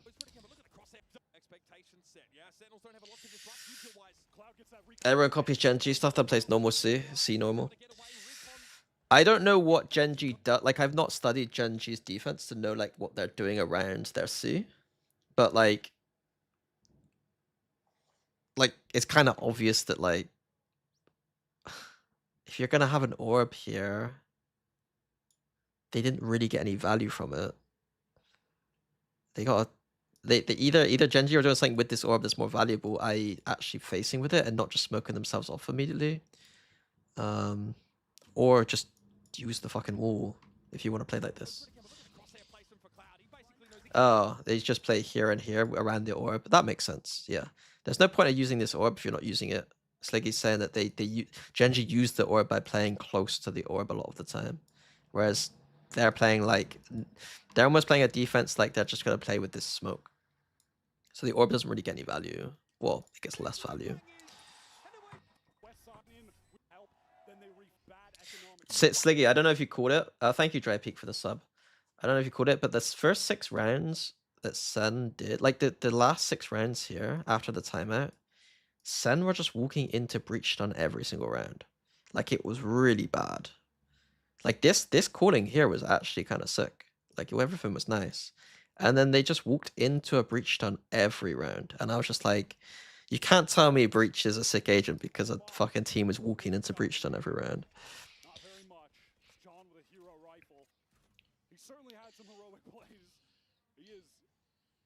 And then I don't like this wall. The other thing is like, I'm not gonna say it because Paper X, but You're an American fan. I'm not gonna say it, but like, there's a bit of a read going on right now with when they're using this Viper wall. It's not fucking rocket science, but so Gen X now stack again, like cooling wise, again they're about to go into a hard hit. I think they do rotate away this time. I remember seeing the clip of Lucas being annoyed because SEN used this smoke and now SEN are gonna run away. Gen X are gonna run away because they use the smoke. Using this smoke is quite bad. It's a concept in Counter-Strike that I think that we don't do so well in Valorant or don't use as much. Is like in Counter-Strike you'll always hear in the comms them talk about blocking, because they don't have as much utility in Counter-Strike. They basically just think about smokes and mollies, right? So they'll always say like we need to block A. So like right now SEN are blocking A. But you usually don't want to block a site when you have 4 there. You want to make it feel like that you red carpet them into the site. And so blocking the site in which you got 4 people on means that you're disincentivizing them to actually come to the site you got 4 people on, you know? So there's instances in which you want to block. You usually want to block on your weak side and then not block on your strong side. And then in Counter-Strike, the meta developed in a way where, like, some of my friends were telling me that, like, it became kind of meta to block on strong sides to make it feel like you were actually, like, weak, because obviously everyone started knowing that you only blocked on weak sides, kind of thing. I'm so worried for CS frags to watch any stream. Watch his new friendly HUD. I don't mind the HUD. I think the only thing, like you said, is the money needs to be here. I don't like the Morse code in terms of the graphic here. I don't like the Morse code. I think they added the money here, and I think that someone drew up the other HUD. The other HUD would be better if, like I said before, kills were here, and agents were here and here. Instead of the agents being in the middle, economy could be slightly further across to make it easier for like people like you. But I don't think at the end of the day most people care about the economy, to be honest with you. Like, they're going to hear you talk about it. So I do think the KDA stuff being in the middle is really strong. They just need to rejig it around a little bit, I think. Any of this site, they are out of there. Now with some haste moving towards C, totally empty. So yeah, so this is it's a nice call to go back to C. But if SEN did not use this smoke right here, would we be saying this is a nice call? Like, would they have just gone into A, into 4 people? Yeah, this is there's no complaints here. They can't really fuck this up, to be honest with you. They have made it slightly nicer in terms of like added a bit more texture to things up here. You know what would help right now? It probably wouldn't help that much, but it would actually help if they had a wall to retake C with. Could be used at a pivotal moment to close this out for GX, but right now they have to win this 5-on-5 retake. They have the better weapons to do it. So far, West Side's able to get clear of that paranoid, but Flickless was impacted. Here's the push backside. Ara, just the player you want to step. They would have got fucked, I think, but it would have at least helped a little bit. Not this half, yeah. Now, one game. Absolutely expect to be at champions versus a GX. Now fast A. I don't know what the read is here for Gen X to know they can go fast A, or why SEN only have 1A. The only thing I can think of is like a hard anti-strat where they think Cloud's going to ult C. Hell, they made it here. And honestly, the work that GX have put in over the last couple of months is really showing fruit. No, we certainly get it now. Hunter's Fury from It's GG. into that site, not getting any tags. It is GG. But a moment, relay bull. A retake A. Good luck. Yeah, I don't really know why SEN have started 1A. They could just do what they've done all game and just... Like, Giant X's calling has been, we either go A or we don't go A. In terms of, like, start of round. Like, it's binary. It's not like they have, like... It's not like they go 1-2-2 and, like, have 2 people, like, prodding A ever. It's either they send 4 here or they send 0 people here. So I think you could easily just have 2A, and then if there's no noise at the start of the round, you just rotate. Like, I'm not 100% sure why they needed to stack the CB side of the map. Because it's so important to have A control. Because if you lose A control, you lose. Like, the only way you can win this situation right now is if they push flank. Like, they cannot win. Like, or they can win, but it's like, it's ludicrous how disadvantaged you are retaking this side. Like I said earlier. Especially against the breach as well. Like, the breach is actually really good at, like, aftershocks and breach stuns after plant here. 4v3. Where did the second kill come from? Where did that second kill actually come from? Did Bang get a cheeky one?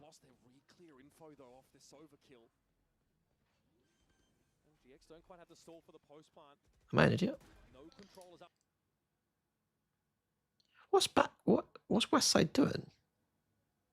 Westside was just... Yeah. Even though he's into D, they could still easily lose this round. Like, 4v3, A? This is...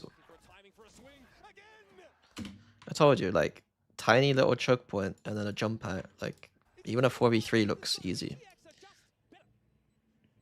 The retakes from SEN this game have been very bad. Like, they have lost 4 retakes, 2 of them being heavy advantage retakes. I think it's 4. Or 3, with 2 being heavy advantage.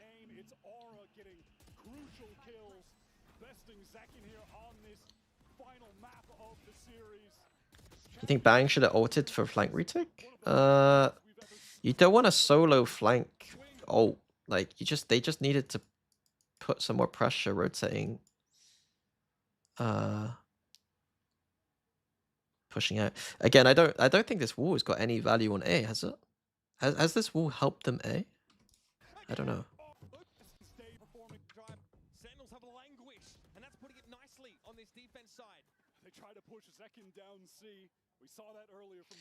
So SEN are doing like a little push C and then trying to put and then hoping that Giant X reacts going into A, in which they have like, you know, pretty strong agents to like deal with a straight push.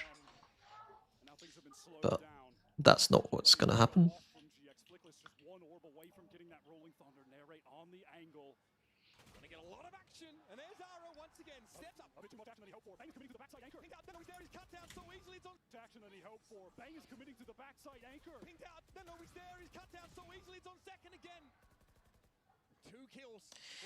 Yeah, I still think that there's some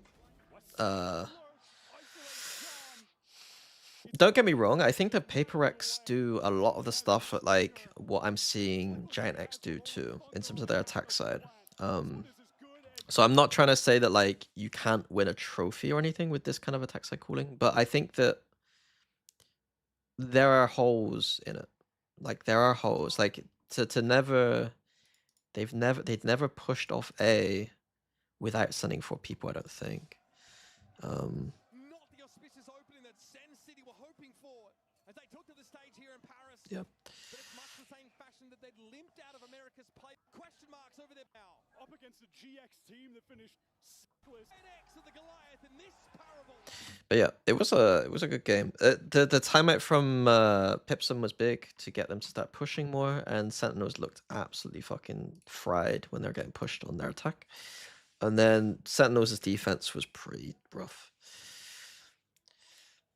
As he started flaming. Lauren, I almost left watching Sentinels. Like, the TLDR of this Haven game is the first 6 rounds was like, it was like, let's have a look here.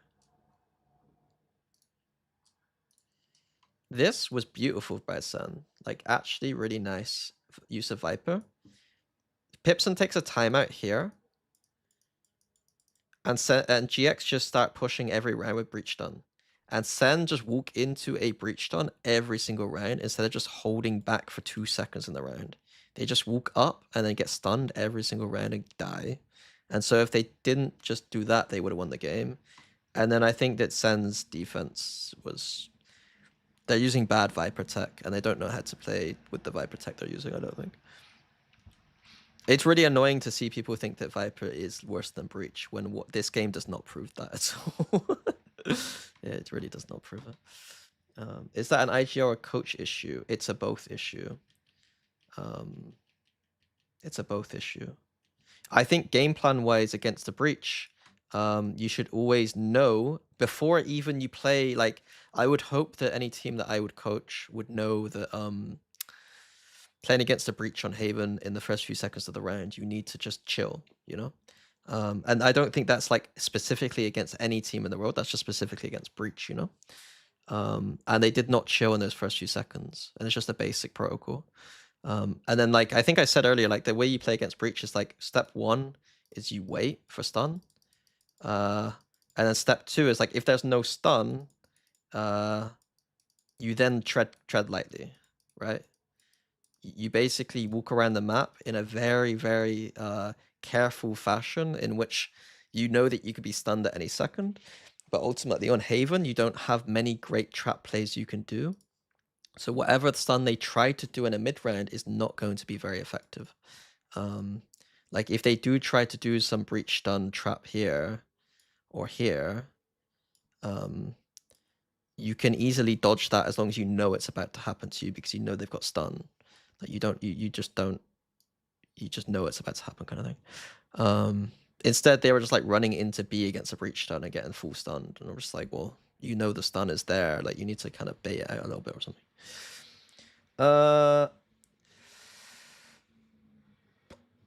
Yeah, especially with Viper Comp too. Yeah, that's a good point. Like with the Viper Comp, you're supposed to be able to manipulate the map and kind of like walk around, and you don't need to like walk into. As soon as you find where the gaps are on the map, you exploit it. You put your Viper orb down for the post plant, and you've won the attack side.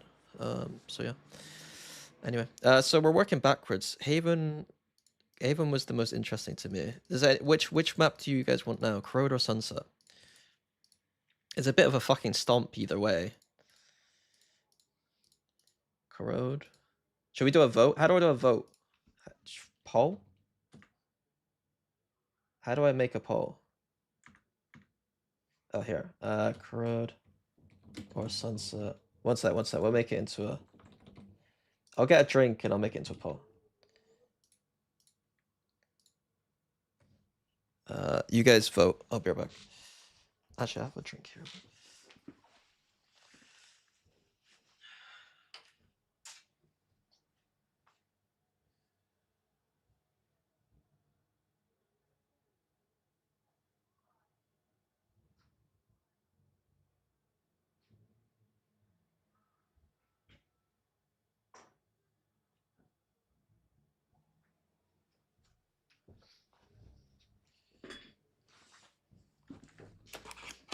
Thank you, K-Poo. K-Poo. Right, I need to take some drugs. And I need to put some stuff up my nose.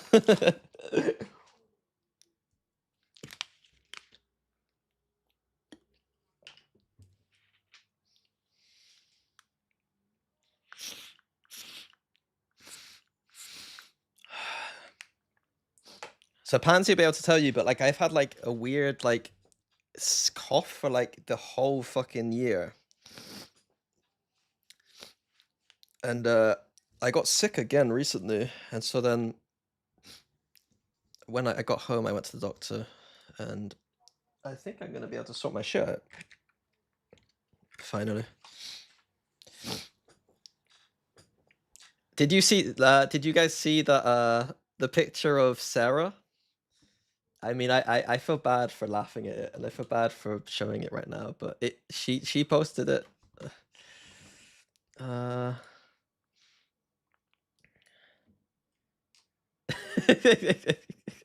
not gonna do it. I'm not gonna do it. If you're interested, go look at it. But that's basically me going outside. Thank you, Dare.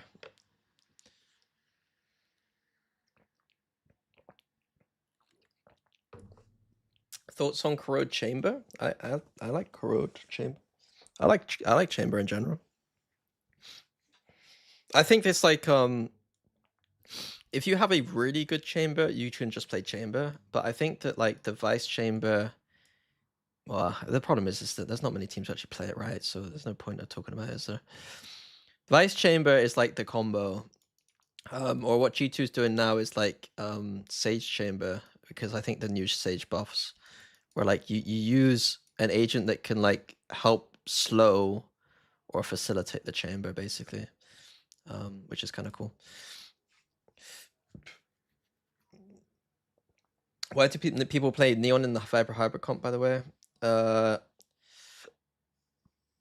think because texture, like the real answer is because texture does it. Like unironically, because texture does it.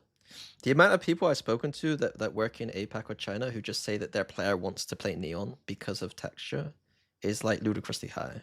And it's like, one, you're not texture, and two, Neon isn't that strong.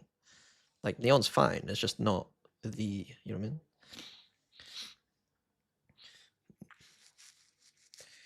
The old Fnatic special.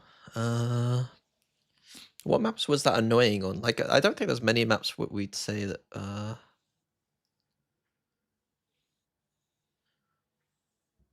think people trying to copy our split would have been.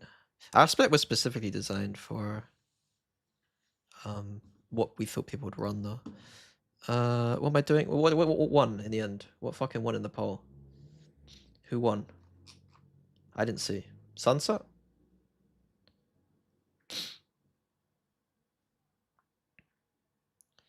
Sunset. Sunset. Sunset. You guys, you wanted to watch this? You wanted to watch Breach versus Breach Sunset? Just because Cloud got 23 frags? You guys are animals, man.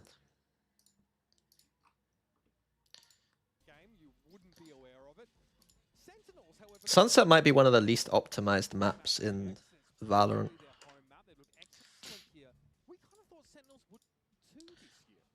Cypher Breach Sunset. Ugh. Ugh. I mean, I would watch it. I would watch this if we had the replay system and we could just watch Cloud. That would be a fun watch. This is not going to be a fun watch though. I'm gonna be a miserable cunt this entire time. Instantly. Smoke top mid. Why do people smoke top mid like this?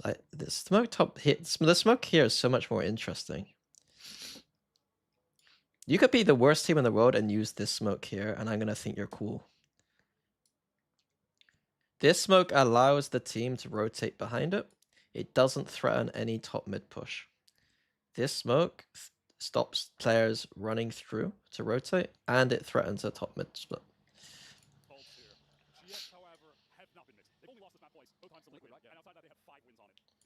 The only thing this doesn't do is on a pistol round specifically, when there's 4 people, there's a pistol round that's like 3 people here looking down. It doesn't beat that. Like that is the only thing on a pistol round I'll say that, you know. But then your camera here to see for that kind of shit anyway.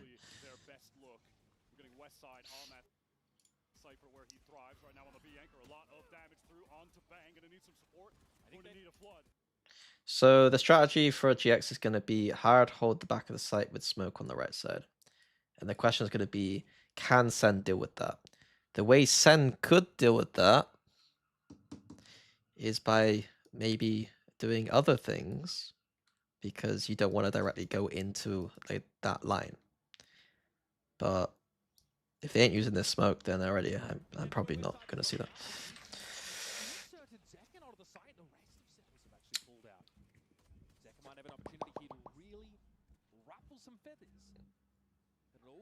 You go into Immy stream and all I hear is they don't break trips for 10 minutes. Who's they don't break trips? What, SEN? I mean, they can't break trips. They only have aftershock, right? Inserting someone into here is probably the most bold thing I've ever seen.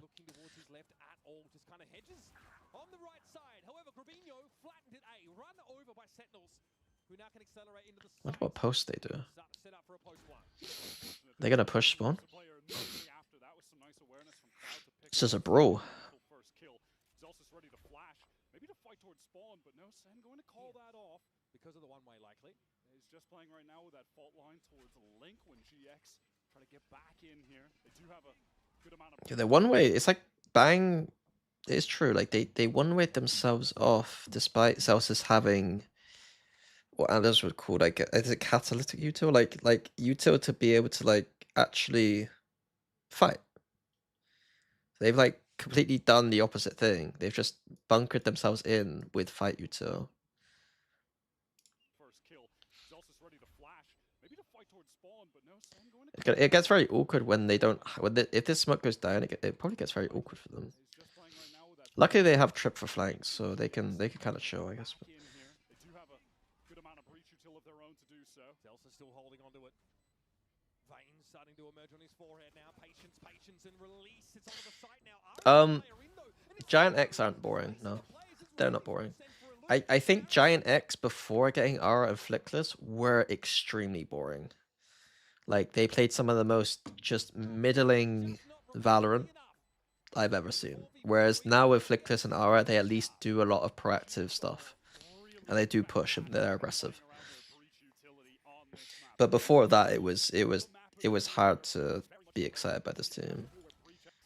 There was a lot of players that were they were just very scared. I think this team is not scared. What maps do you think KO is viable? Maps I would consider playing KO is SEN, and I don't think even there I probably would run it. But I'm an anti-KO person. I really don't like KO. Swapping with Zelsis, who's now picking up that initiator, playing the breach. This is something that SEN have opted for since Toronto, going back to John's old role where he had so much success in 2024. Actually allowed classic After 100% of the time, he's going to have that full armor. Yeah. You need Just imagine. Just imagine. every single time you're going into that initial buy round. Flickless here inside the site. This is awkward. Very awkward. Flickless able to get through though. Zekin for a moment. Flickless wouldn't be able to do what he's doing right now if they use that smoke. Across here into market. West side not able to find anyone. Some damage on Zelsis, but the looks of things, and Zekin takes the fight to him like a bat out of hell. It ends up being a trade at backside. West side for one, but John gets in there with the classic. It's getting messy. Sentinels running in numbers. And Acrobino with the Bulldog has to salvage the situation. That is the problem with like the flood backside idea. It's like if you are playing against low buy, do you really want to flood backside? They got glocked because Ara's trying to hold backside as a neon with a Marshall, and then Westside's trying to flood in. It's quite bad from Giant X to not recognize win conditions here. They're allowed to play retake here. They don't need to. Oh, they are doing a nice little top mid smoke. Only when they have range advantage, though. I don't hate this position from Cloud.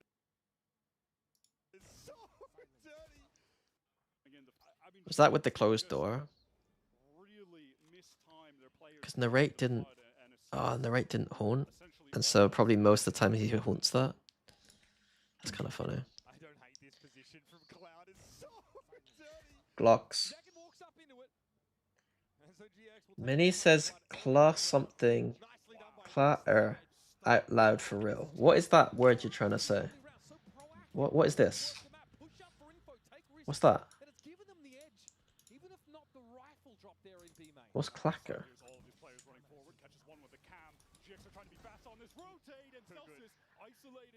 What's...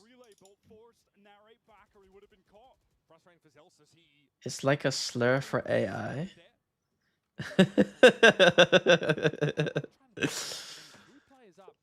Oh, it's like from Star Wars. Okay, I like that. Bro, I ain't insulting the robots, man. I ain't insulting the robots. Hey, Ivies.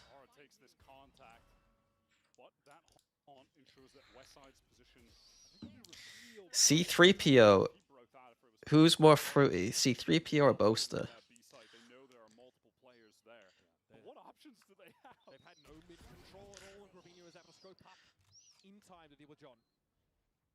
And simply, he will Pull back now towards the middle of the map. Oh, I get it. It's because I hit KO. Yeah. Oh, nice little angle. Yeah, fucking KO. Shooting burst, but Stupid clanker. of the time that he was Wait. I don't hate this position from Cloud. I'm not watching. So dirty. Zakin walks up into it.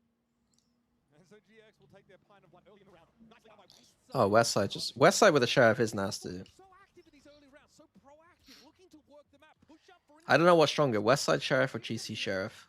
even if not the rifle drop there in B main. Now Westside hears all of his players running forward, catches one with the cam. GX are trying to be fast on this rotate, and Celsius isolated.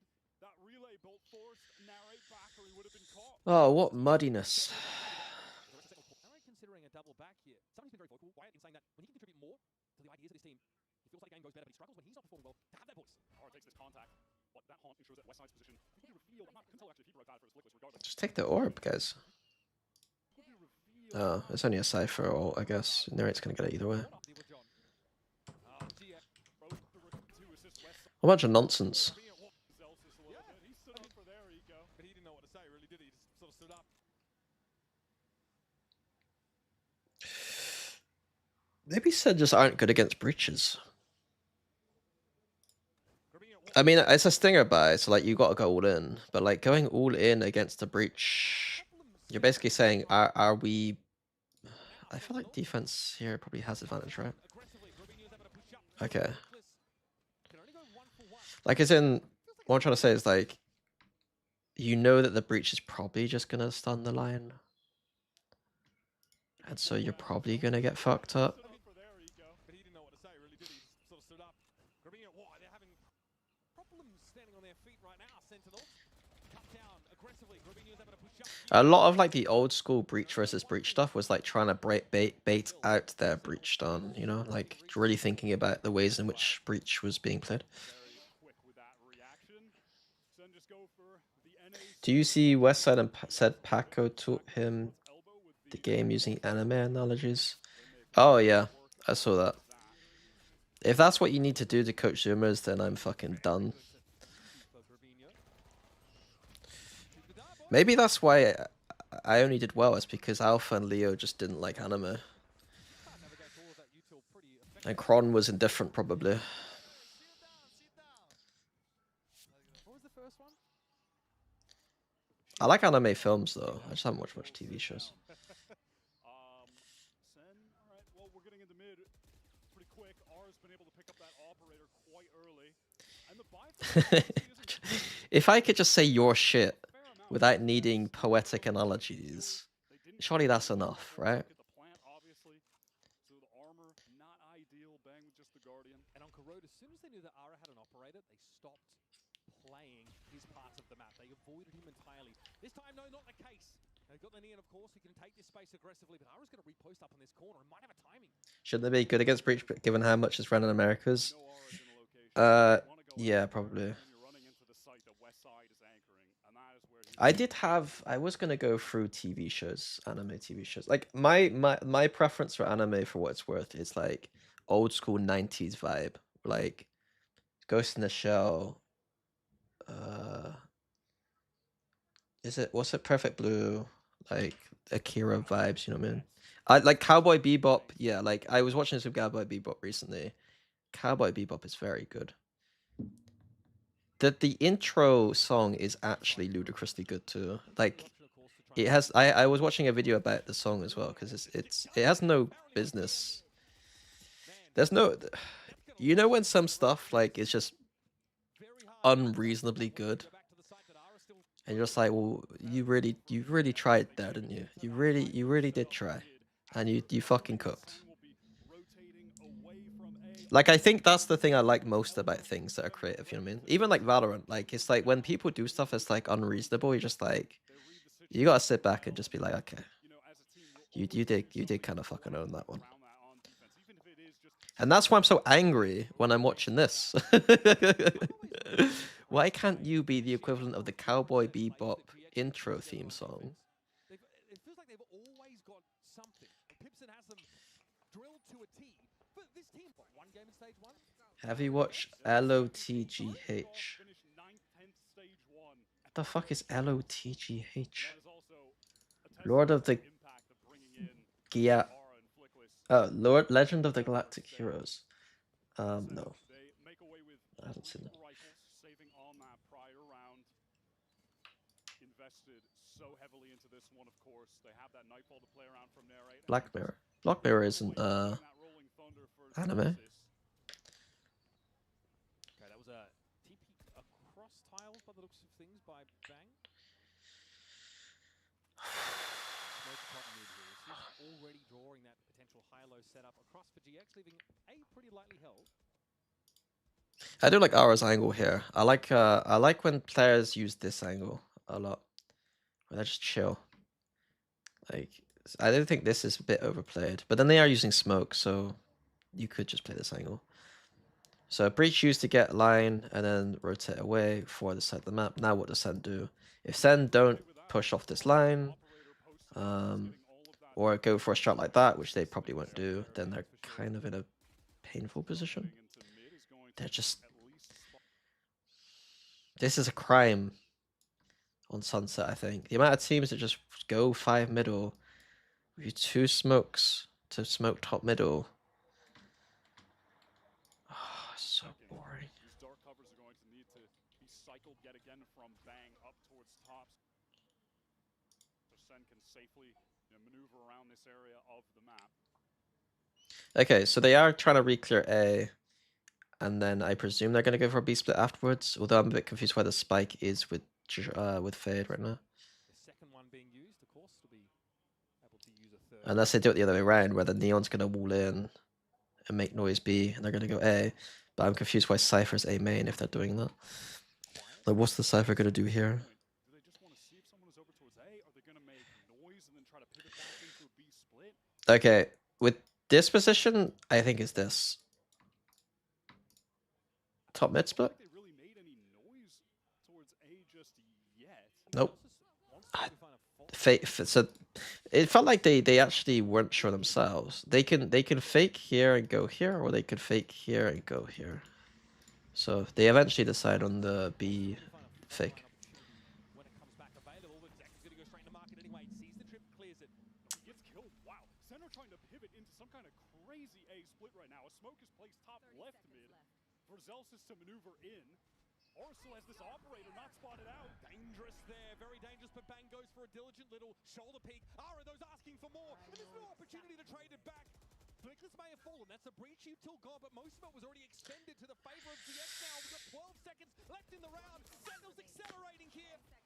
My goodness. It's crazy. It's so much stuff happened so quickly. So seconds fake got fucked. They're trying to pivot into some kind of crazy A split right now. A smoke is placed top left mid for Zelsis to maneuver in. Aura did a really good job here. Dangerous there, very dangerous, but A really nice stun, and he gets that kill. And Flickless gets killed by John flooding. And then just the A site hold gets fucked up. I do think here, from this position, GX should not be trying to flood hold A. They're absolutely in a good position, just push out and flank, but maybe they're not that kind of team. They Omen ult to support the A hole, okay. I still genuinely think that like these re-clears on middle and just flanking is better here.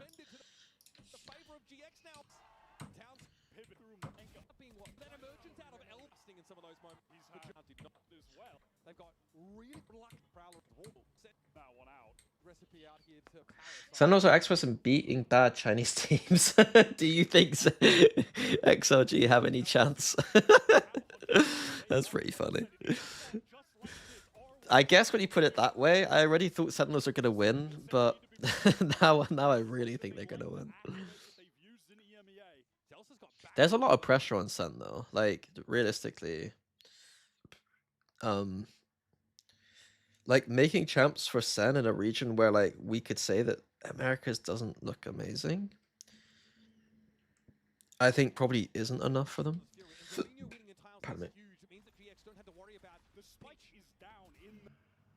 Did you think GX played perfect on a Haven attack half? Go back, watch the VOD. The answer is very much no.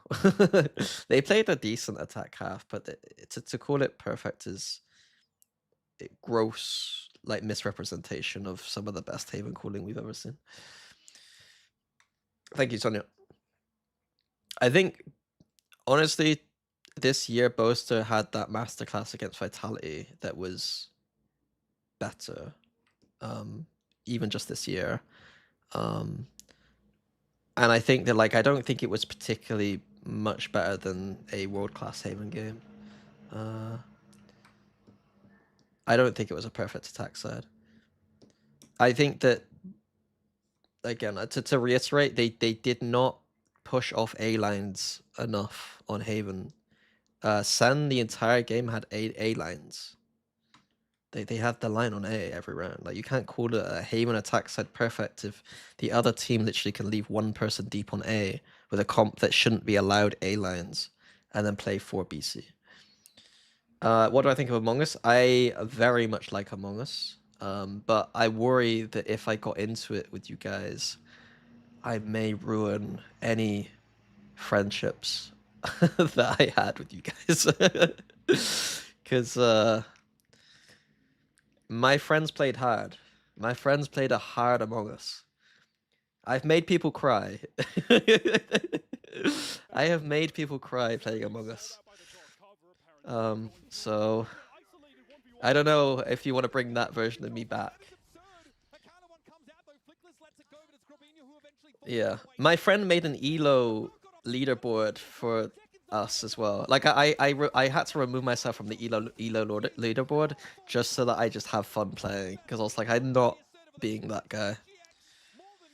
That is a classic GX play to use an aggressive early ult. This is an It was my friend's girlfriend who I'd never met. I made her cry. I think. At least she was very, very upset. What she was doing is she started someone was shading me for something, and then she came in backing up the person shading me because she was her friend. And I was just like, yeah, you got no idea what you're doing. You don't know how to play this game. You're only helping this person because like you just know her. She's an idiot. Just don't listen to her. Like listen to me. And I just like went in on.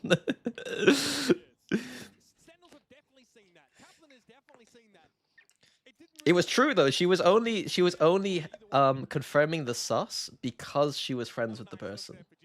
I was just like, well, like honestly, you don't even know what this game is. Like, come on. I'm not being fucking kicked out for this shit. The Tism struck? No, the Tism the Tism didn't strike. It's when I'm in Among Us mode. It's Among Us mode. Maybe it is related to Tism, but you know. The agreement with my friends is like what happens in Among Us stays in Among Us. You don't leave that game and then think any differently of anyone else. Among Us VOD reviews when. Honestly, it might be better than watching Breach on Sunset.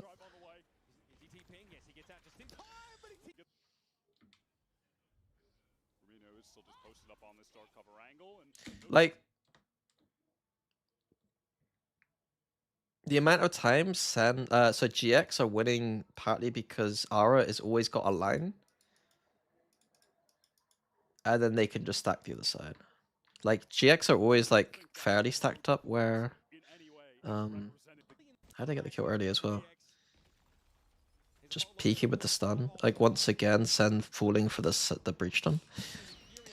I mean, they are low buy, so I got them a bit of a pass, but. Yeah, Grubby's it's tough to play the Omen here against a Neon ult. Thank you, Drum. Thank you for the sub. I appreciate it.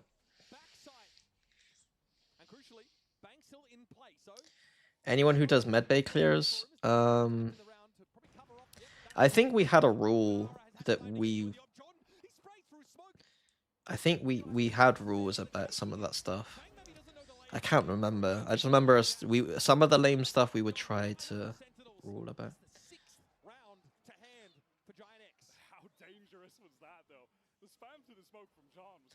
Sen should be able to push off uplines with this comp. Yeah, of course, but they're not. They're not spreading them up. Very insightful shoulder peek for Gravino. This just never should have been that close. 4-on-2, he gets the 2K just spraying. Tough first map. Much improved on Santa. They're going to thrust down mid again. They're going for an R and tears that to shreds.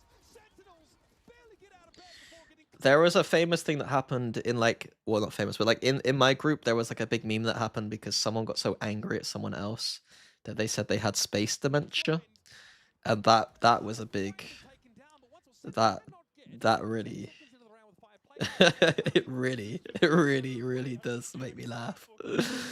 The person was being a bit stupid. It was very good. We have the clip as well. It's very funny.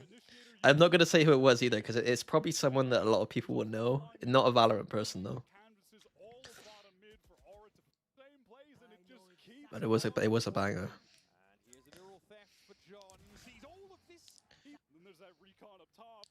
Space dementia. It's a fun. It's so good.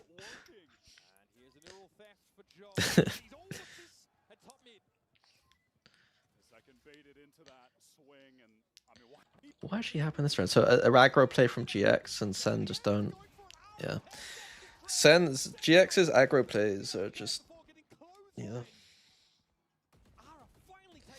Imagine if Sen played Paper X like the next game. Like, would they handle those aggressive players? He had a quiet outing up until this point. John has been making plenty of noise. This timing is going to hurt them though. Tell you what, that's value for ammo, isn't it? Flickless X is around with 3.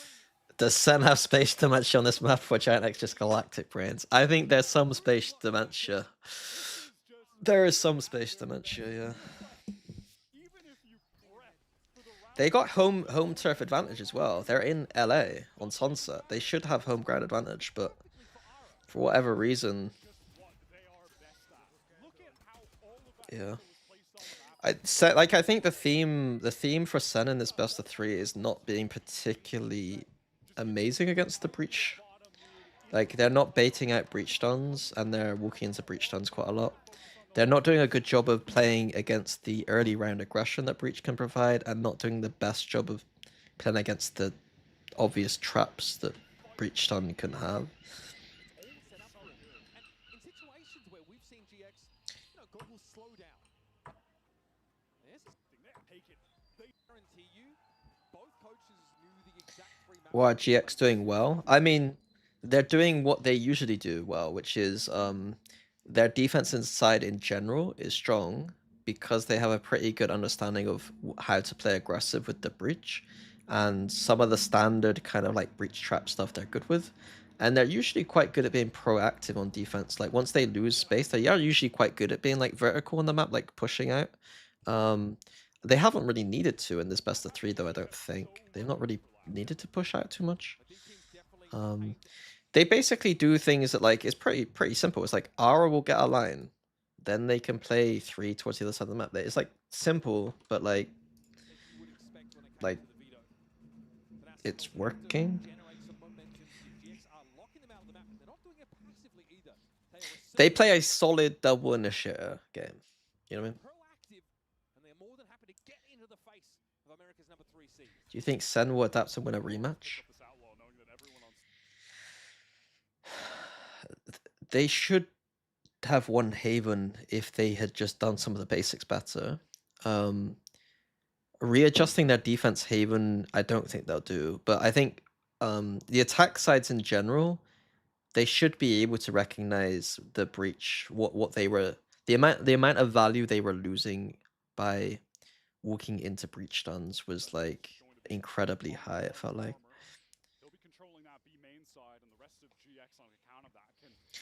Sen played Gecko on this map sometimes, yes, but I think people realize that Gecko just isn't very good.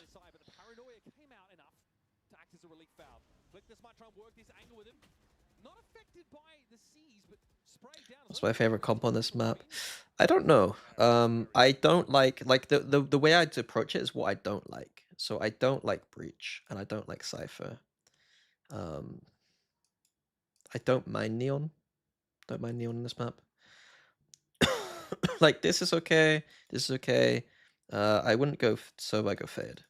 And then after that, what do I like? I mean, I like the double duelist, so Yoru I quite like. I still like Viper. I like Chamber. I like Vice. I like Sage. So like within whatever makes sense in terms of combinations with this with Fade, Neon, Owen, or this might not even necessarily need to be a Neon, it could be a Raze or something, I guess, but I would be thinking in terms of like these agents.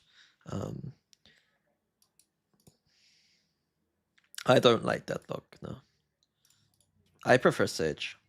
Stalled up. I think Sage is very, very, very underrated. All the way out of B main, holding the exit. So, Okay. I mean, GX, they know where SEN are hitting. They know that they're going there. Would you run Deadlock combined? This is a breaking I- condition for Sentinels, who probably just are. I think it's Deadlock's, yeah. It is Deadlock's best map. I'd have to think more in terms of like what G2 do with it. I think that G2 there are some holes in which how they played their comp they're playing, but I do like the comp they're playing.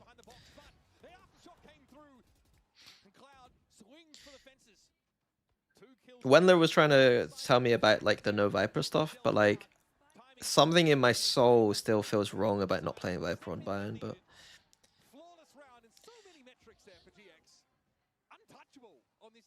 I kind of get it. What's your favorite Sunset comp? I just that's the question. Go back in my VOD 10 seconds. Go back 10 seconds. Hey, Beast. Obviously, Aura just getting the entirety of the map controlled by that outlaw, flanking out a B main and holding their exit. Yeah, that was. I think the Deadlock. Comprehensively great round from G. To me, Viper is more like a noob-friendly, we've already solved the map type of like agent, where it's like the playstyles and like it's a bit like KO Ascent, where it's like you kind of know how to do it at this point. Although some teams are now doing some weird stuff with Viper on that map sometimes, but so I guess like to give SEN like what SEN would probably say to me about this smoke is like, oh, but Mini, we can still threaten the top mid smoke because we got Neon wall to go through. So like it is true that like this smoke still allows Neon to do the stuff. I'd still say that I just prefer the smoke at the top right. It just means that like the players can't like run up behind the smoke. Did you notice the Sage wall buffs yesterday during the PRX Beast XX on Sunset? Yeah. Yeah. Yeah. They know, yep, Prowler confirms, west side of the corner and only gets his one. Stinger goes to work for John, and a Nightfall now to catch the players rotate in. Two ping. That's going to be done for that. Three-pong sight exec splitting from multiple sides. Now, how do they deal with the anchors? They're going for that. Three-pong sight exec splitting from. This is nice from SEN. Like I said earlier, like this the GX are going for his backside holds. And so by using this space, like they can circumvent the smoke that will happen and just crunch the backside hold. Like if they had done this earlier, probably would have farmed. Omen on flank is the only worry. This is a pace adjustment from SEN that GX were not expecting. Win from Gravino. Ugly stuff with a Stinger, but util in hand for when Narrate steps up to the plate. And now it's on Cloud and Flickless to make their way through a smoked out Boba.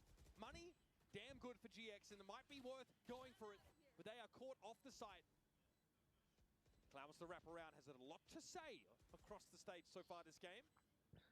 He'd love now to show some bite with the bark wide. Nice swing. And second down. I think TL were better than DRX on Abyss, from what I remember. So you said that DRX's attack was good though, but all I remember DRX are very good because they had Buzz was like the best jet in the world at playing B side, and I don't think that they can rely on that with even like a different player. Like for some reason, Buzz just killed every single person on B Abyss. Was it B? I think it was B. Yeah, B. I don't think in the long term that was going to be a consistent strategy. Whereas I think Team Liquid's defense macro was the best I'd seen in Europe, I think. Back Sentinels are playing early. They're expecting some nonsense because Hunter's Fury is active. Cloud doesn't give it to him though, not in that way. Sen will be allowed to work the map here, but is it just them being given more rope? Market probably the loosest held part of the map here for GX. I mean, human is amazing, but it's like when you talk about a player for a position on a map, like Buzz became the epitome of that B jet player that like no one came close to how disgustingly strong he was at doing it. No ping though being set up just yet. Looks like the Sober Dart comes in a little late. Has maneuvered his way into the site, ready to throw out some util, but Sen are ahead of it. I mean, they're just running into 3 every time now. How many times did Sen just walked into 3 people? They're just open with mid defaults every time. Held part of the map here for GX along with top mid now that pressure's come in. After just an absolute all-star performance from Zekken on that map 1, here on map 2, he has been completely nullified by this GX defensive util, has really had no opportunities for clean entries. No ping though being set up just yet. Looks like the Sober Dart comes in a little late. Has maneuvered his way into the site, ready to throw out some util, but Sen are ahead of it. Alright, gets the jump on him there. It's going to be a relay bolt now, right? Just yeah, I don't know. Watches the sword fall. Enemy so significant setting. The protect Sentinels off their balance for the entirety of this. Like, what did GX do in this round? Like, to make them... You know what I mean? Like, what did GX do well in this round? Like... It's a 7-round gap between these two teams. They gamble stacked A with 3 people, and Sen went A. Like, I'd have to watch more closely, I guess, to figure out exactly why. Like, GX are stacked on the side Sen are at quite a lot. But, like, in this round, like, it's just a gamble. I guess it's a... It feels weird. Like, didn't Sen have a really good last round? No. They did. Why did Sen find a solution to be lost in the post plant in a stupid way and then decided to just go A after?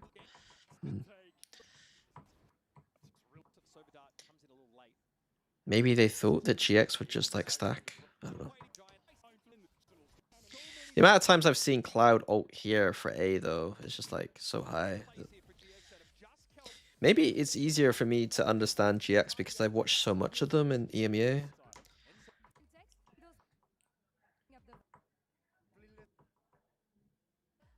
They have had a lot of times to prep, yeah. The energy in here is great. I think something special about coming out to France to cover some Valorant. They have a legendary crowd, so we know that. It's only going to get more. Players we want to highlight. SEN is just in a, we know how to play the map and nothing's going to make us change it, and they clearly don't know how to play the map. Hey Mary, Pipson is still their coach, yes. How are you doing, Mary? What team are you? Are you on the APAC team? Falcons? You guys farming? Can you go, can you make it to champs via, you make it to champs via...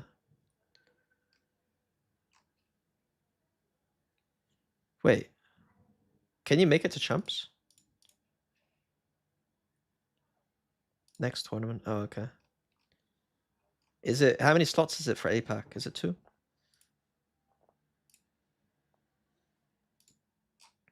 I guess it's you and Zipto. I don't recognize anyone from Zipto anymore.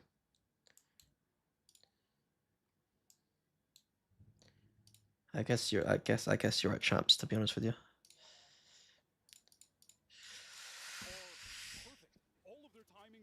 Mini just forgot everyone? Who did I forget? What? That's been hard to do. Slanting engagements in GX's favor. Big stack here of B main set up for Sentinels. That allows they still call in the same pattern, yeah. I mean it's so many crazy fast executes where all of the utility sequences are perfect. All of their timings are hit. They're really incredible on this map. Yeah, like against GX, you have to kind of beat them on an individual basis, and that's been hard to do with Interesting idea from Sen. So they've got the cam here, and then they'll have the breach done here to make it feel like it's a big 3 to 4 person A trap. But in the meantime, if the opponent runs into that, they might think, oh, let's go B. And then there's a 3-person trap B. So it's like a fake trap A. slicing engagements in GX's favor. Big stack here of B main set up for Sentinels. Sen always cook good up like good like pistol, eco, anti-eco kind of ideas or ult ideas, but Towards that Boba area. I think their read on this map is slightly off in terms of some of the stuff. Concerted approach here for Sentinels, but they are getting torn apart a little. Merate lit here by the bolt. At least 5 clouds he got into to win. That rim split by L. Back and trying to cement up Sen to work towards an early nightfall. GX been pretty proactive here, getting some information about Who am I cheering for? I mean, I'm doing some work for Paper X, so I would hope Paper X, because then because of my ego will get really big, and I get to flame everyone with even more venom. Except for when they win the eco on round 2. There's some like religious people shouting outside. I apologize if you can hear that. The views expressed by the woman shouting outside are not necessarily the views held by me.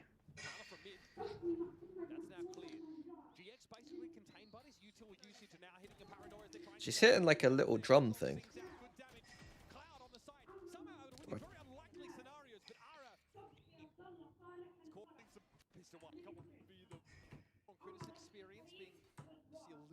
What's cooking? What's under the dome for Cloud?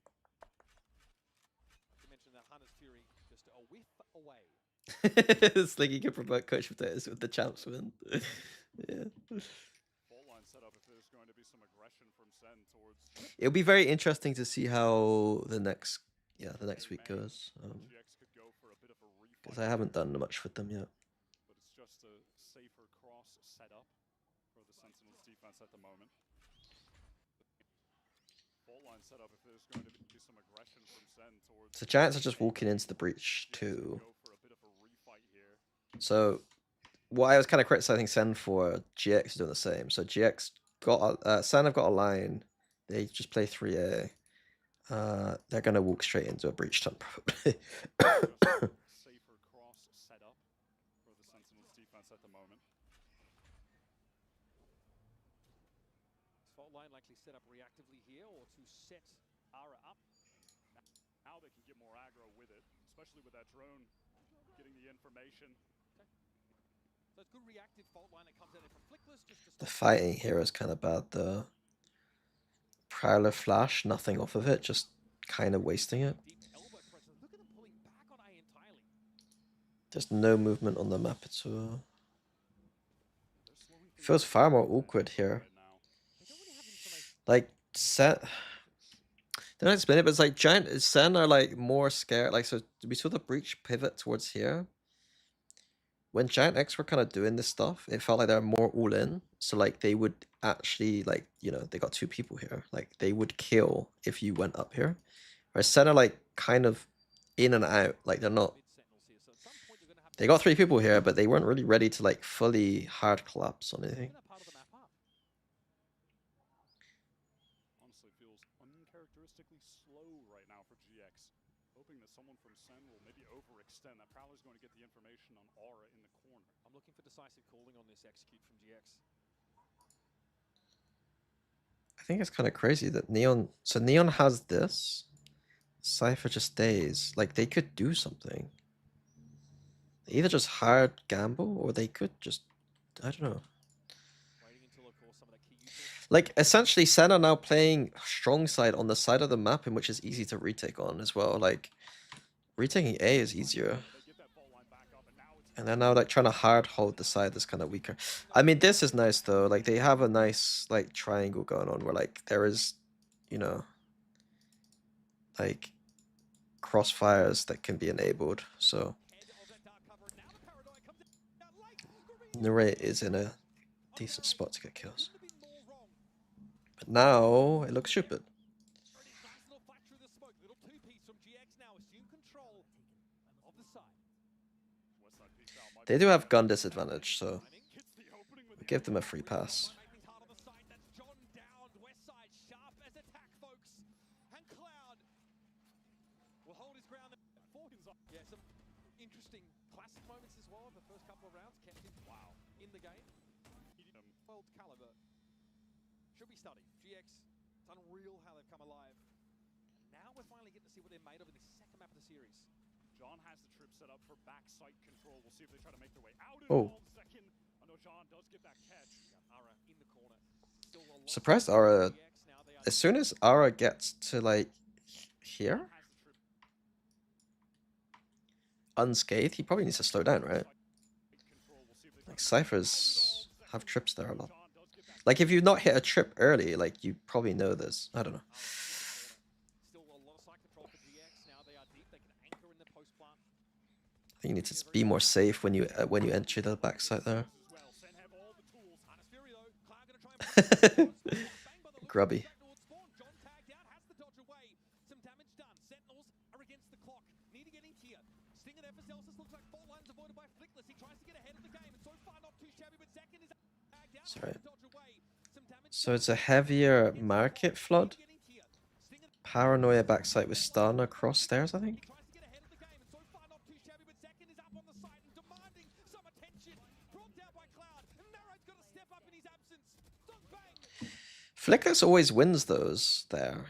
He did that in the EMEA too. Someone's gonna do it. Looks at things back towards spawn. Sen have all Could this retake have been better? Tools. Honest Fury though. Cloud gonna try in full of a sort of off timing push. Deep. John has I mean, the rates. um, I Still mindful of narrates still Prowler. bang by the looks of things. Need to get in here. Sting and Ephes tells us look. the rates I was whatever. It feels weird to go so many people through this way. Fault lines avoided by Flick.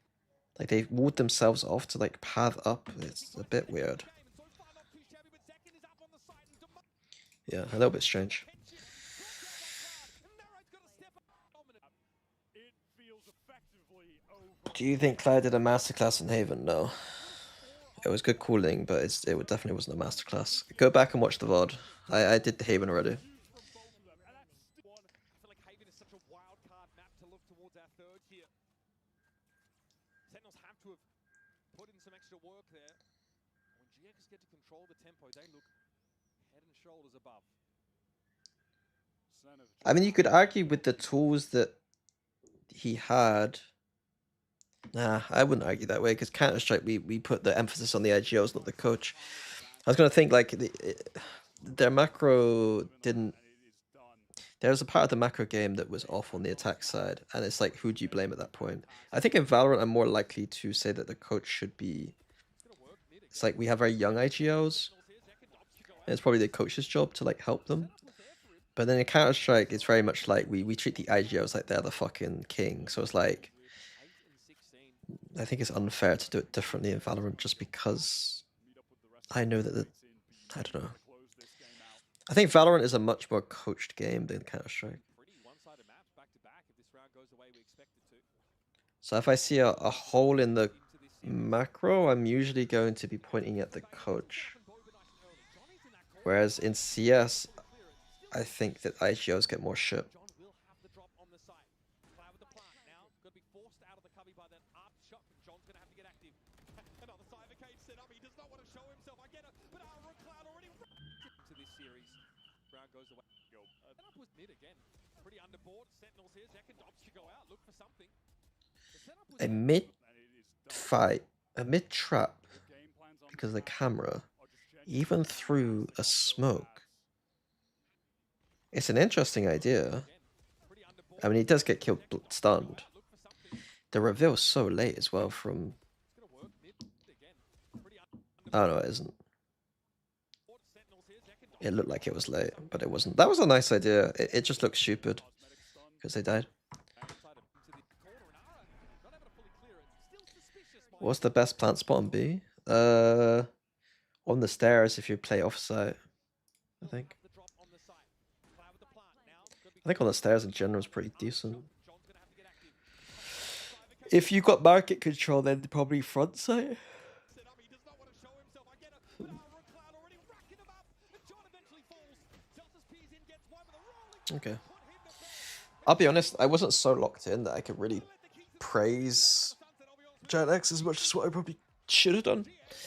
And maybe I was a bit too harsh on Sentinels, but yeah. 1:15. I got 45 minutes. Corrode. I think fundamentally, I like this comp, but I've not really seen Ara play much Yoru, and then Flickless, like GX just seem very much double initiator pilled, and it feels like they're comfortable playing double initiator. And although I don't like double initiator, and I like Yoru, I think they probably just switch people, to be honest with you.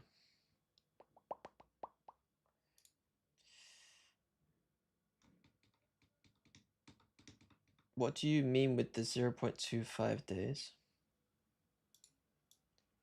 Like a day is like 8 hours, right?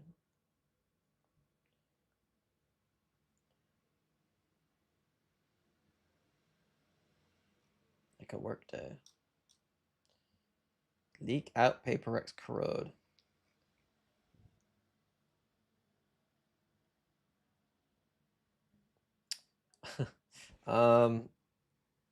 What can I say? That'll be fun. What can I say would be fun? Many farming ads. Ads criminal. 6 ads is criminal? Bro, you watch my content for free. You can't be complaining about ads when you watch content for free. Like, it's crazy. The privilege of the Zoomer needs to be studied. Like, truly. Like, you could pay like, what, like £3 to not get ads, but instead you complain about them.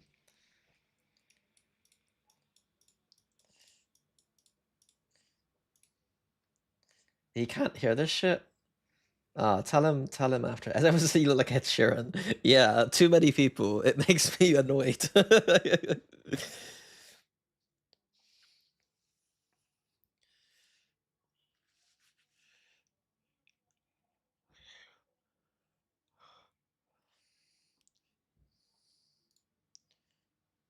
No, don't get Nitro. Just get my sub. Don't get Nitro. I don't care about Nitro. Just sub to me. I don't get money if people buy Nitro, I don't think. I think I'm gonna stop there. I don't think I want to watch another slam dunk. Like I was getting. I don't think I want to watch this. I'm saving money. My trip to Paris is expensive. Yeah, so in the meantime, there's consequences to your actions, and you have to watch 6 ads. Part of your saving money means you have to watch 6 ads. Preds for today's games.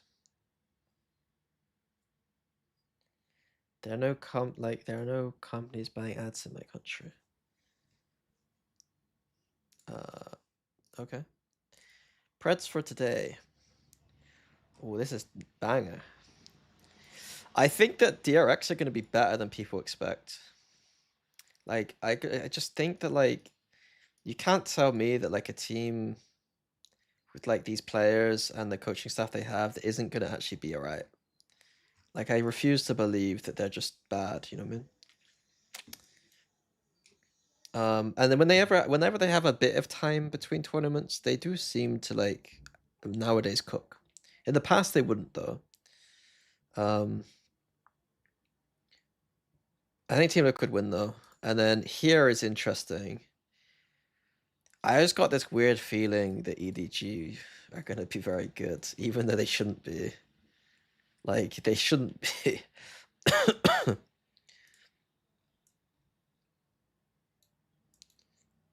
Energy should win, though, obviously. What's map pool looking like?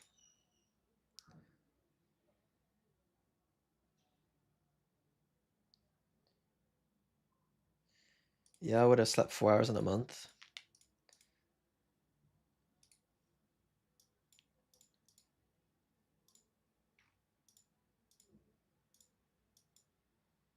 Yeah, but who cares? He can't anti-strat a team that's going to change their shit.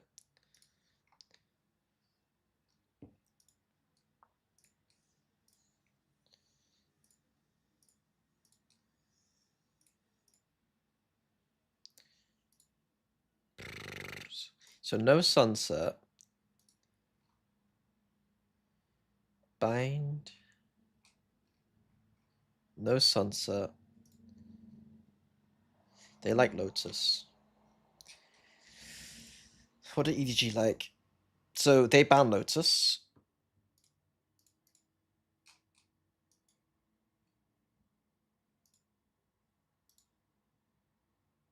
And energy ban sunset. Do EDG pick bind? EDG might pick bind. But this isn't terrible. These are G2 is one of the best bind teams in the world. MIBR is whatever, and 100 Thieves are usually good on bind. So like, I don't think that this is as bad as what it looks. So EDG shouldn't just pick bind because of that, but they might do anyway because they've won it a couple of times.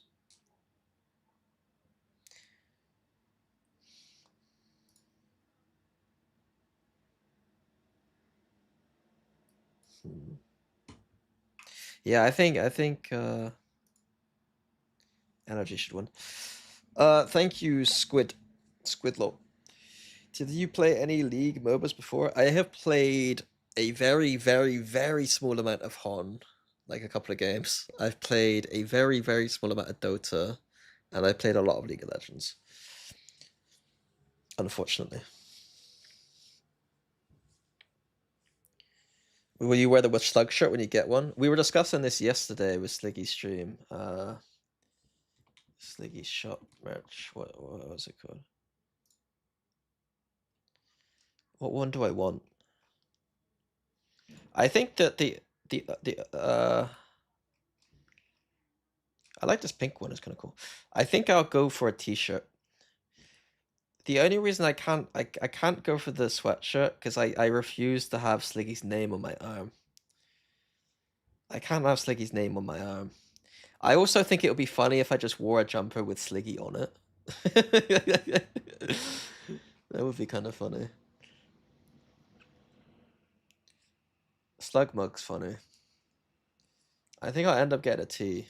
I like this color with the slug.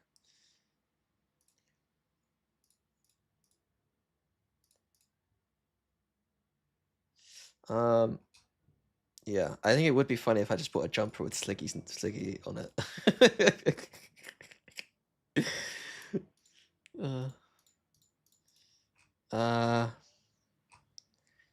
Yeah, I can't have Sliggy's name on my arm, so I won't go for that one. I do quite like the pop arty thing. The Andy Warhol.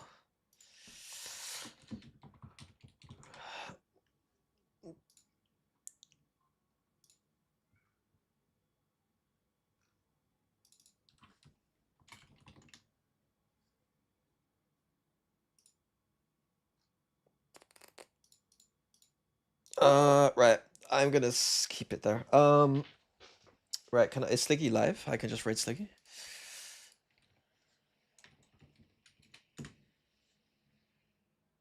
Sliggy's live. Right. I'm gonna raid Sliggy.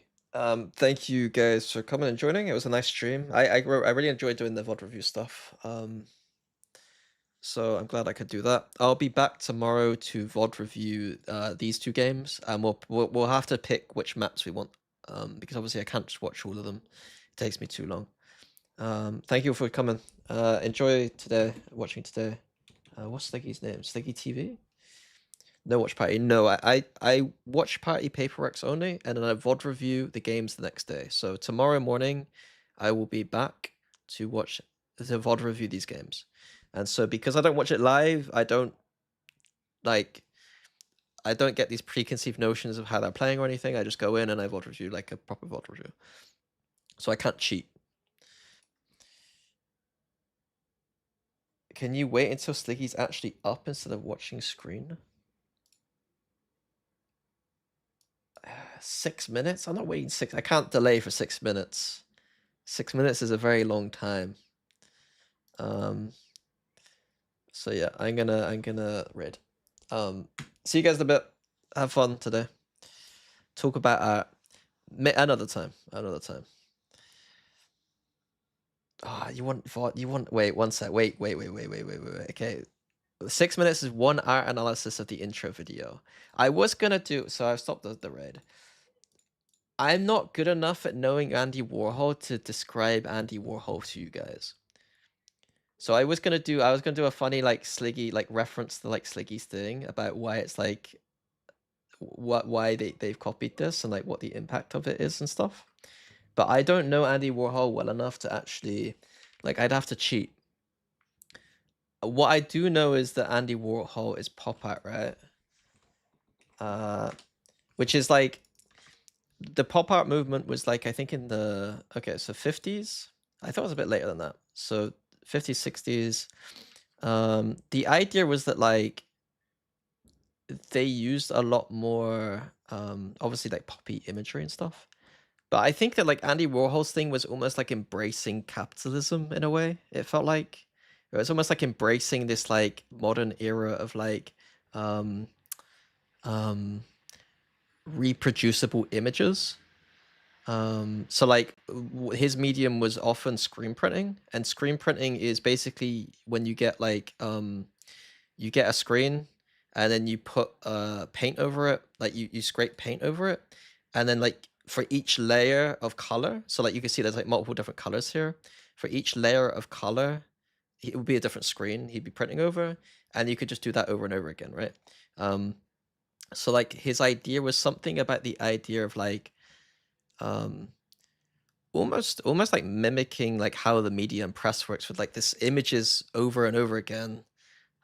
He was like kind of replicating that in his art, but I don't know exactly what he was trying to say by it. I think it's kind of like with the Marilyn Monroe stuff, right? It's like Marilyn Monroe was like one of the most photographed icons in the world, right? And so the media would take lots of photos of her and it'd be in the press all the time and her image become flat.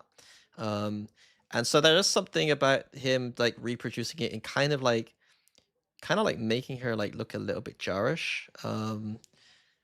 And kind of like reminding you that like it reminds me that almost like it's fake to a degree.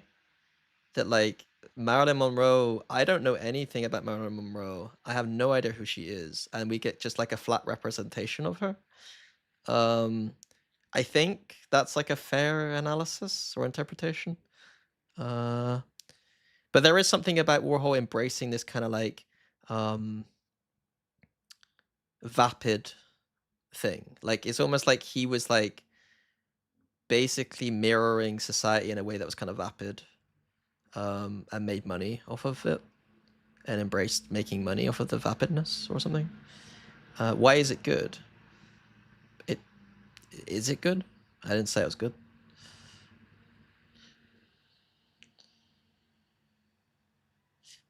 Pop art moved away from being a singular, authentic object. It's almost like the book Art in the Age of Mechanical Reproduction. So there's a famous book. I actually know who designed the cover of it, actually. By a fairly Marxist-leaning guy who basically, Walter Benjamin, who talks about how the like art changed obviously once we were able to reproduce stuff. So obviously back in the day, painters would paint one thing, or sculptors would like sculpt one thing, and you couldn't reproduce it. Whereas nowadays we got photographs and we've got like digital printing and stuff, and we could just reproduce it. The cover is really cool. I was taught by this guy who designed the cover. It's basically just the spine is just across the front of the book. The name of the designer is David Pearson. Very good graphic designer. He does a lot of cool stuff. He designed this 1984 cover as well, which is like you can't really see it, but it's like like censored out. You can kind of see the writing through it. He's a very good designer, so shout out to David Pearson. But yeah, Walter Benjamin did this whole thing about writing about how art will change because of modern reproduction methods, and I guess Andy Warhol was like embracing, or pop art was embracing that. But yeah, I don't know, like I've read some Walter Benjamin and I know Andy Warhol a little bit, but I'll be honest with you, art genuinely isn't my strong point in terms of this nonsense. Like I'm not the most well versed in art, and so what I'm saying is mostly just very surface level stuff. Yeah, Andy Warhol. Is there actually any really nice stuff from Andy Warhol I like? What do I actually like? Is there anything pretty? I mean, he did the Velvet Underground. He was part of like the Velvet Underground group with can't remember the fucking name of the lead singer, Lou Reed. He was very close to those people, and so there was a big collective of like I think the most interesting thing for me was almost like the mystique around Andy Warhol, and he had a whole group of like cool people he hung out with, and it was like this like very cool, attractive bunch of people that would just like hang out in New York, and he was the person who like famously Minute of Fame or something.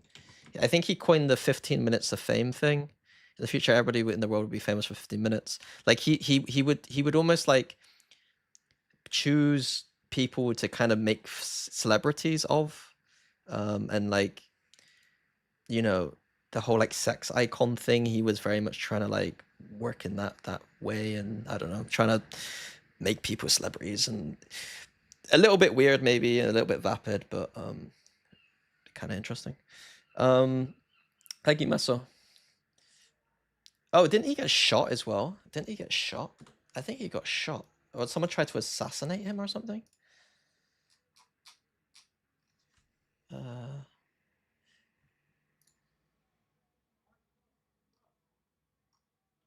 Shot.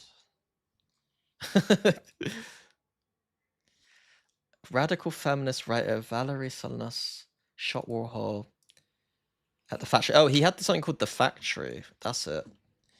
It's kind of a cool idea. So like, how this idea that like in a factory you produce something over and over again of the same thing in a mechanical way. Like his idea, like he called it the factory, which is his like place where he made art or like hung out with people, and it was kind of like tied to that idea that his art was like reproducible. You know what I mean? But the factory was just basically this cool place where he'd hang out with these like artists in New York and having cool parties and stuff. You know what I mean? A lot of any reference to like this era in terms of like New York cool people is probably some reference to Andy Warhol. Why was a radical feminist shooting him?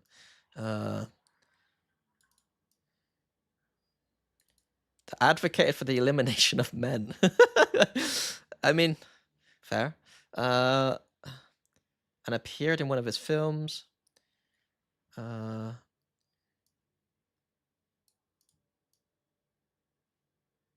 Warhol had too much control over my life.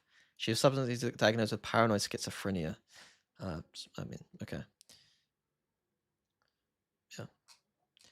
Is there actually any other art though that like, I don't know if I like any of his art, to be honest with you. I think the process and like the mystique around him as an artist is more interesting. This is beautiful. I think that his screen prints of the photographs he did, I think these are beautiful pieces. Like I like looking at these. I think they're really cool. I like I prefer, in terms of like the art stuff, I prefer the ones here that are like a bit more scuffed and fucked up. Like I find that kind of interesting. Like the ones that are a bit weird, like as a graphic designer, I think I could make like a cool like album cover out of like the scuffed up versions or something. Like this image is really iconic, and I like those prints of him. And the Velvet Underground album cover is a bit of an iconic thing that I quite like. I find this kind of funny, like the Chairman Mao screen prints are kind of funny. Other than that, who's this guy? What's his name? Is this Andy Warhol? It reminds me of the other pop guy. What's his name? can't remember his name. Oh, that's his name. Vasquez. This guy. Like, if you're into this kind of stuff, I find this stuff more interesting and fun to look at. But anyway, right, I'm done. It's just a piece of soup. Yes, it is. It is soup. Yes, it is soup. Right, I'm rating Sliggy. TJ played Disco Elysium. No, but I think I would like it because I'm pretentious. But I don't think I got the discipline right now to play a game like that. Anyway, I will see you guys in a bit. I'll see you tomorrow morning for some more VOD review if you guys are up for it. Wait, why is it not letting me raid Sliggy?